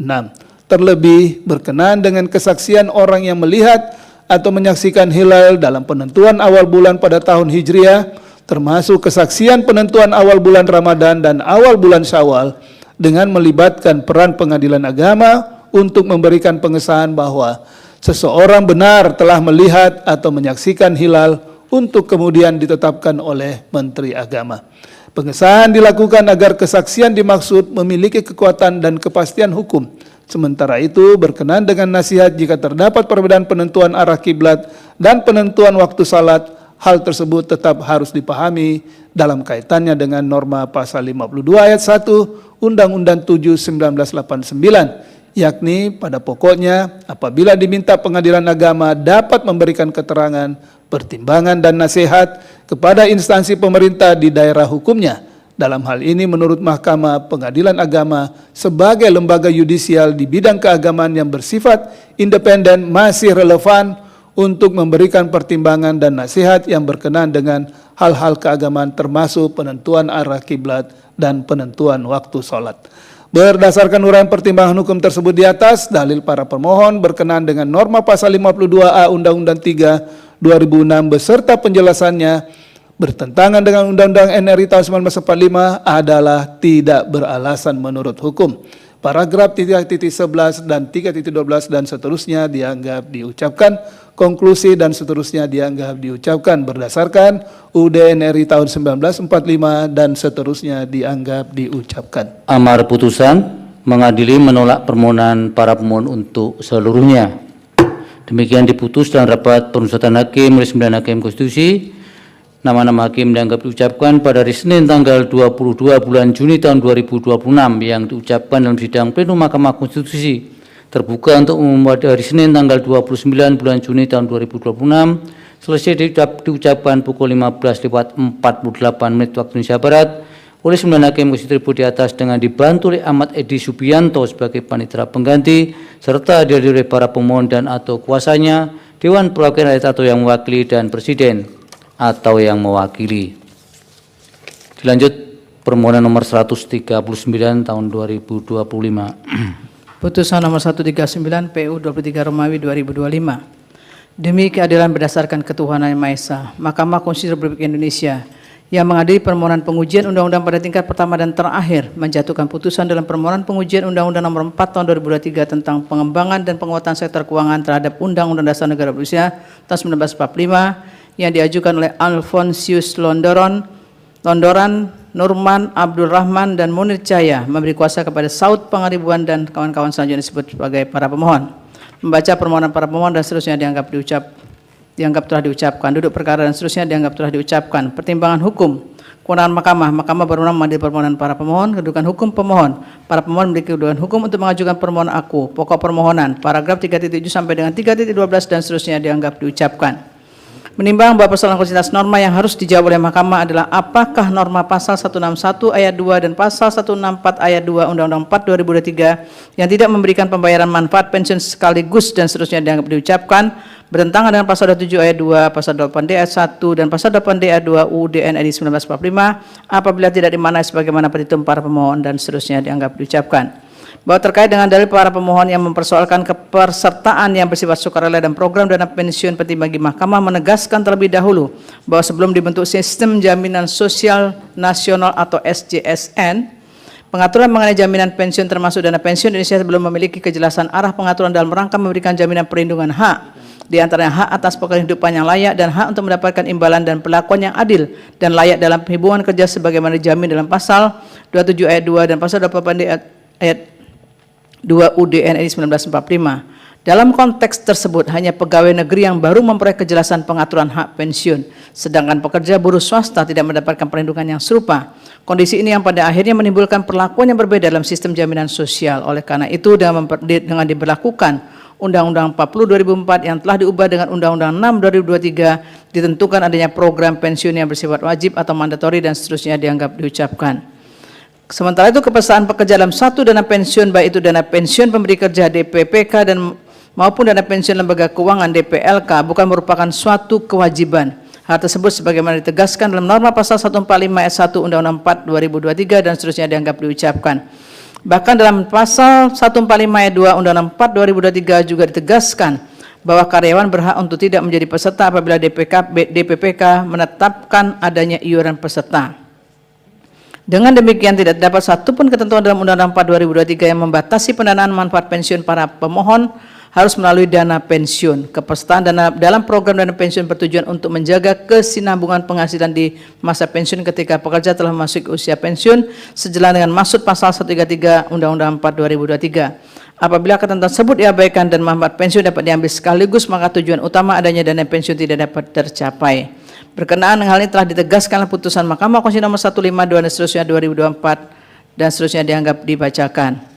Berdasarkan kutipan uraian pertimbangan hukum tersebut di atas, Mahkamah telah menegaskan mengenai keharusan pembayaran berkala bagi peserta dana pensiun dengan tidak menutup kemungkinan dibayar sekaligus sepanjang memenuhi persyaratan, salah satunya ditentukan dalam pasal 164 Undang-Undang 4 2023. Penentuan pembayaran secara berkala atau bulanan program dana pensiun tersebut telah ditentukan sejak awal pembentukan dana pensiun sebagaimana diatur dalam Undang-Undang 11 1992 yang kemudian diganti dengan Undang-Undang 4 2023.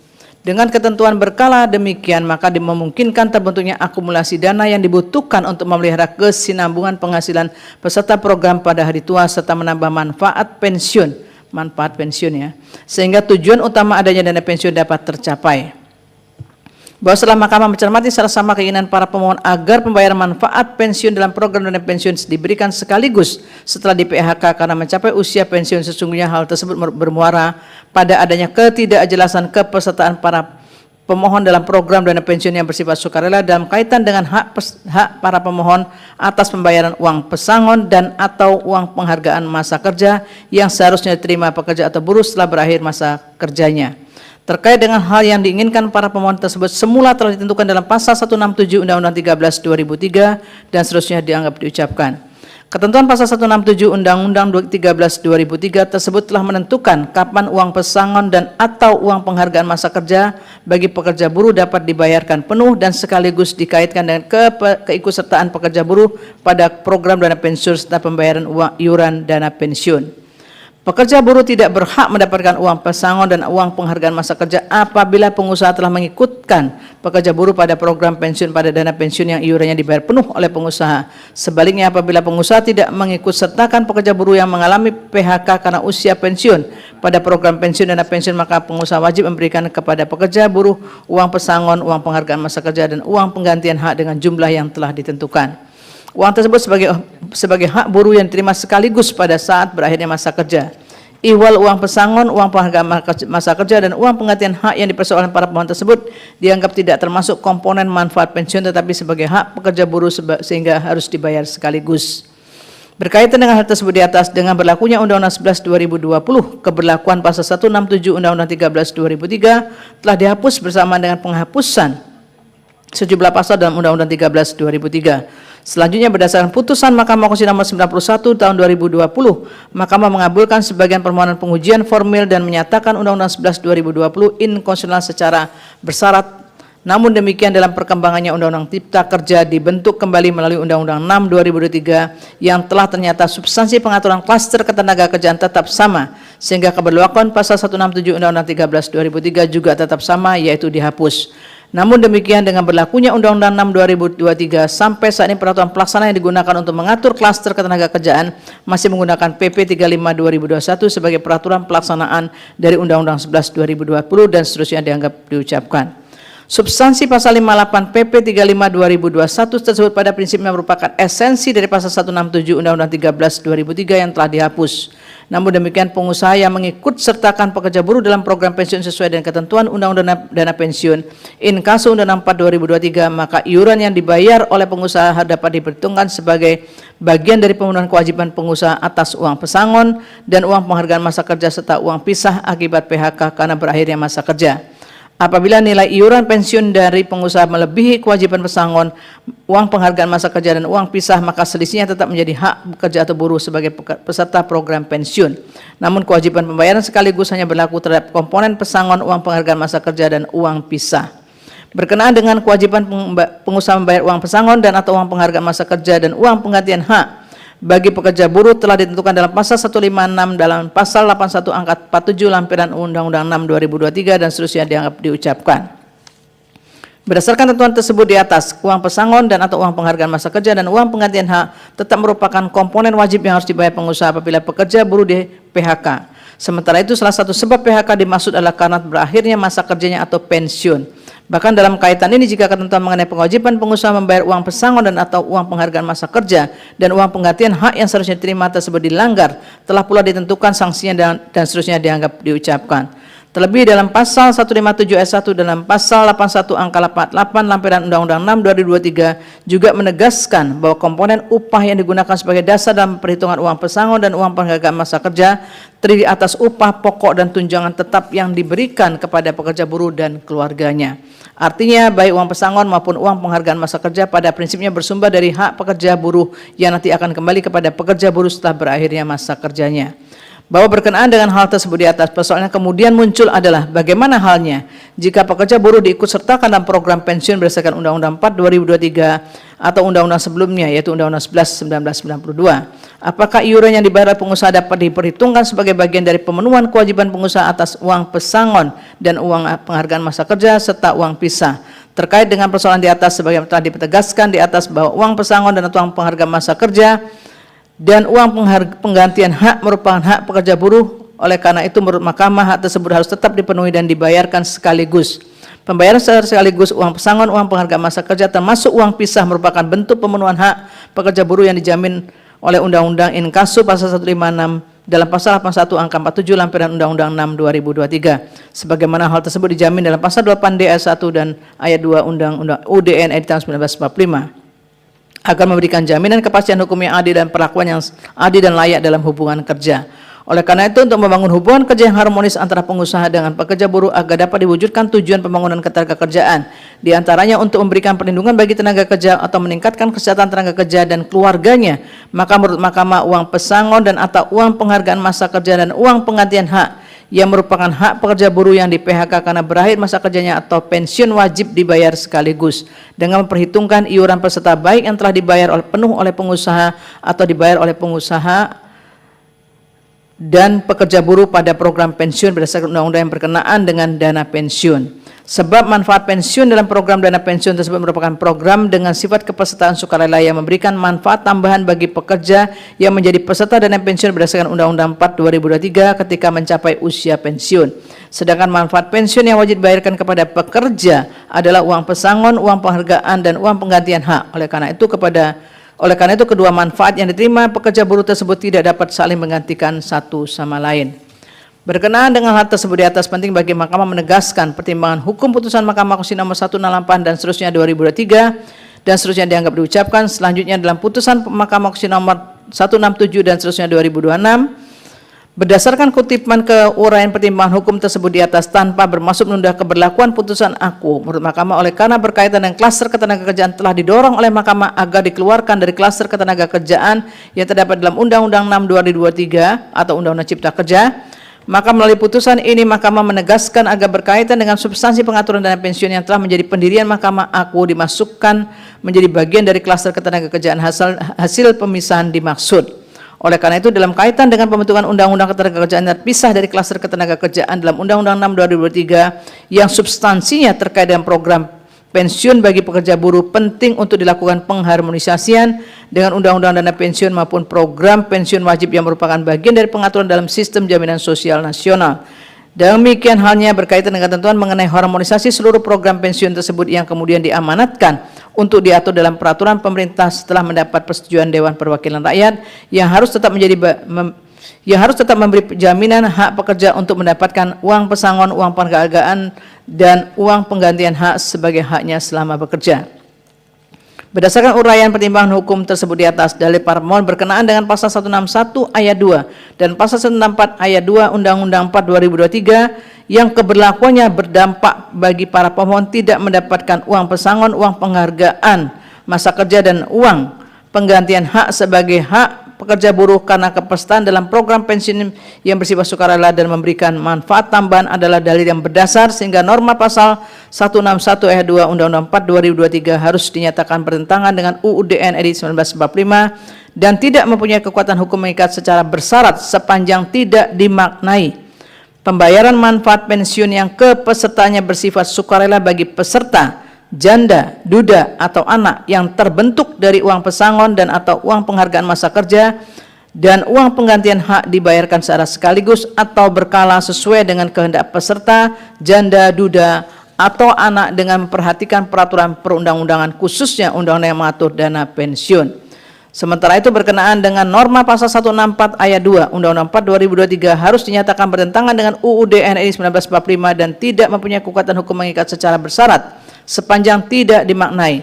Peraturan dana pensiun dapat memuat ketentuan yang mengatur pilihan pembayaran manfaat pensiun yang kepesertaannya bersifat sukarela bagi peserta, janda atau duda atau anak yang terbentuk dari uang pesangon dan atau uang penghargaan masa kerja dan uang penggantian hak dibayarkan secara sekaligus atau berkala sesuai dengan kehendak peserta, janda atau duda atau anak dengan memperhatikan peraturan perundang-undangan khususnya undang-undang yang mengatur dana pensiun.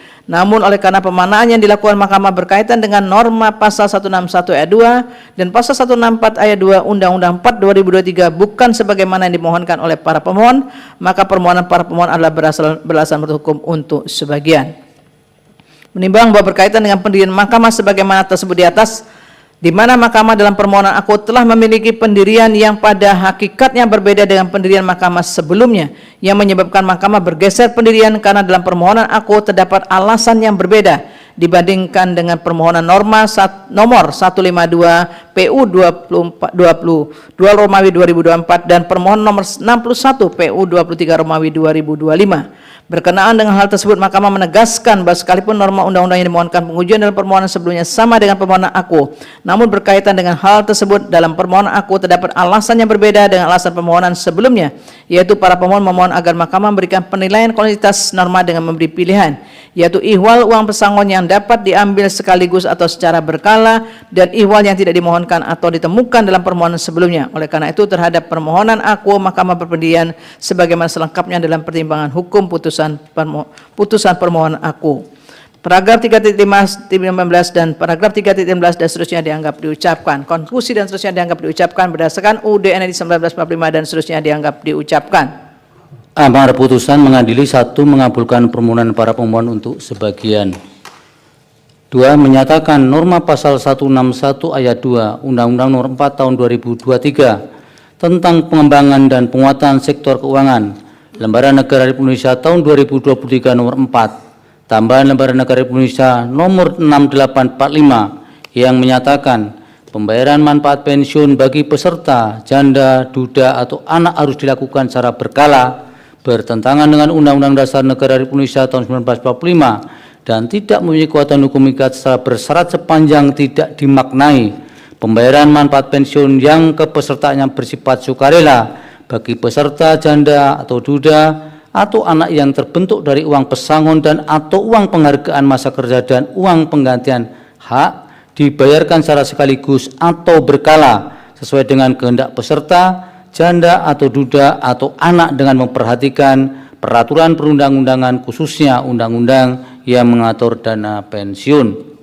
3. Menyatakan norma pasal 164 ayat 2 Undang-Undang Nomor 4 Tahun 2023 tentang pengembangan dan penguatan sektor keuangan Lembaran Negara Republik Indonesia tahun 2023 nomor 4, tambahan Lembaran Negara Republik Indonesia nomor 6845 yang menyatakan peraturan dana pensiun dapat memuat ketentuan yang mengatur pilihan pembayaran manfaat pensiun pertama kali secara sekaligus paling banyak 20% dari manfaat pensiun bertentangan dengan Undang-Undang Dasar Negara Republik Indonesia tahun 1945 dan tidak mempunyai kekuatan hukum mengikat secara bersyarat sepanjang tidak dimaknai.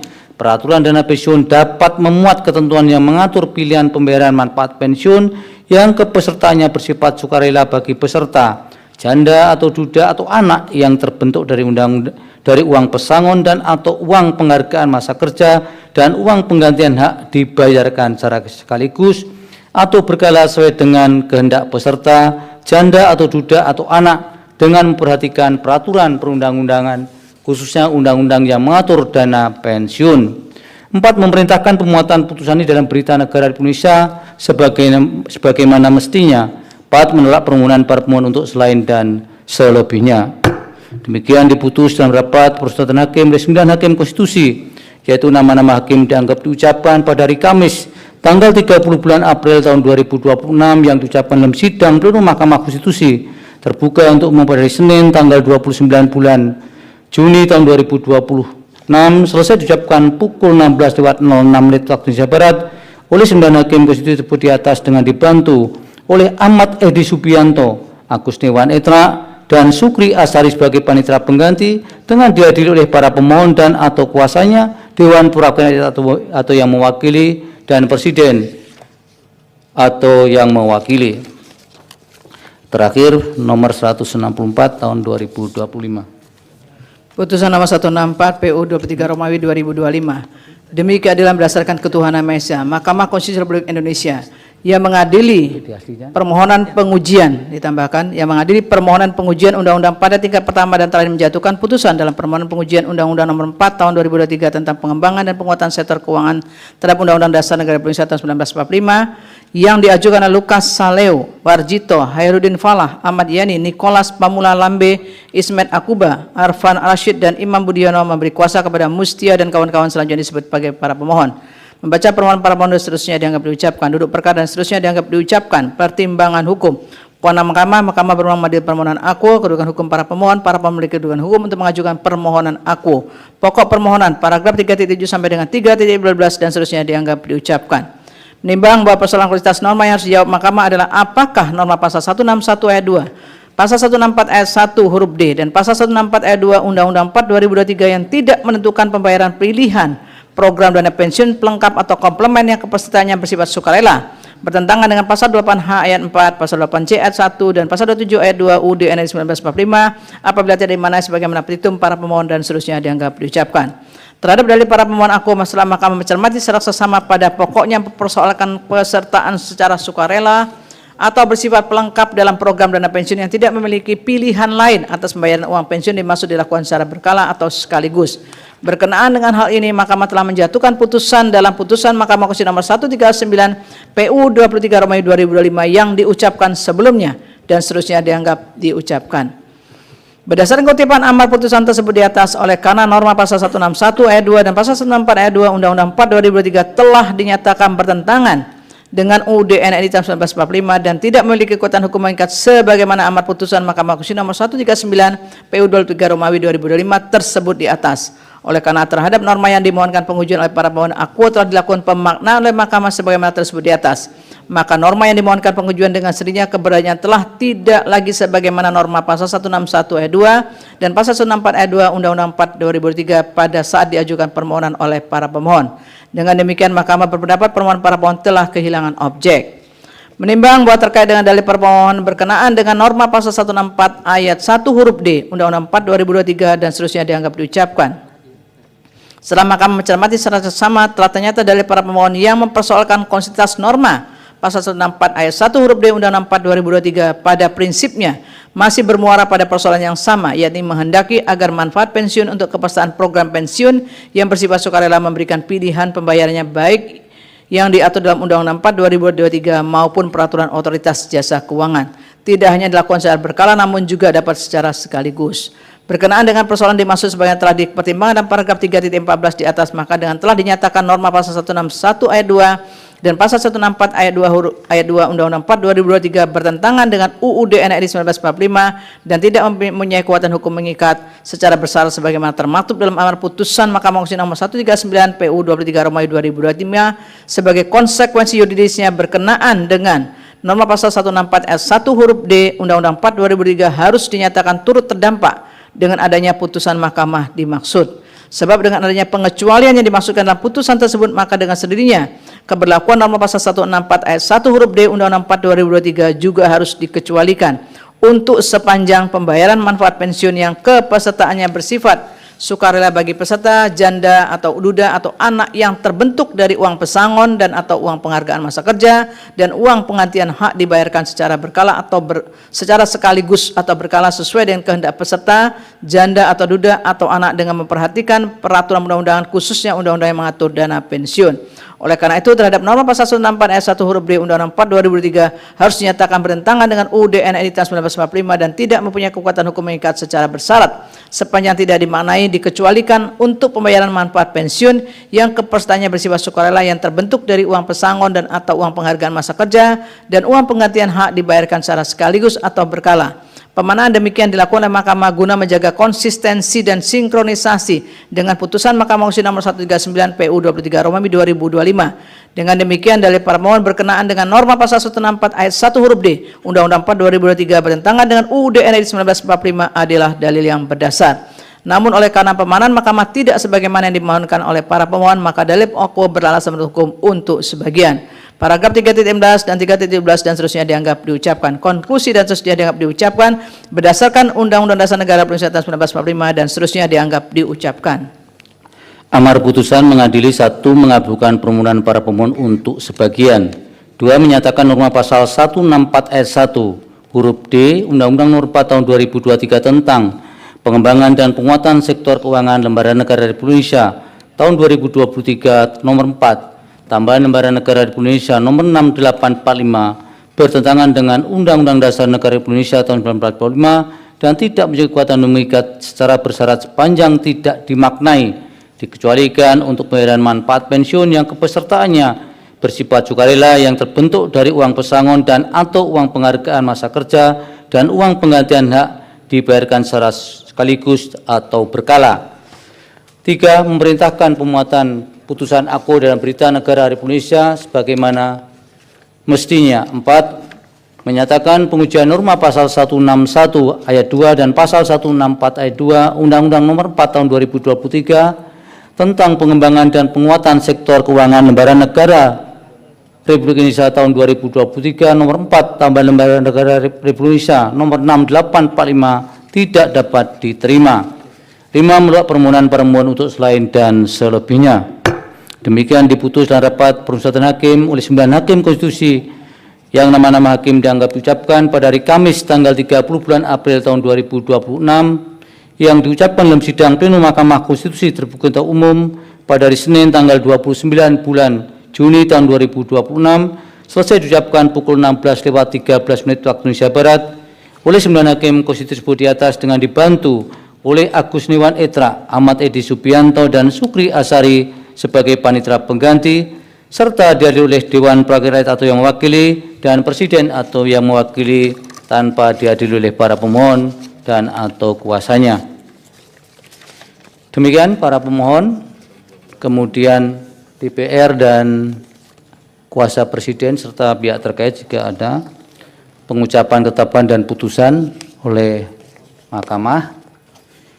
Oleh karena itu sebagaimana disampaikan pada persidangan pada awal persidangan untuk salinan putusan akan dikirim Mahkamah setelah pengucapan putusan ini selesai atau selambat-lambatnya 3 hari kerja setelah persidangan ini ditutup.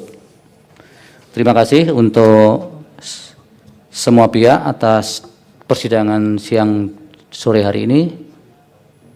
Sidang selesai dan ditutup. Hadirin dimohon berdiri. Yang Mulia Majelis Hakim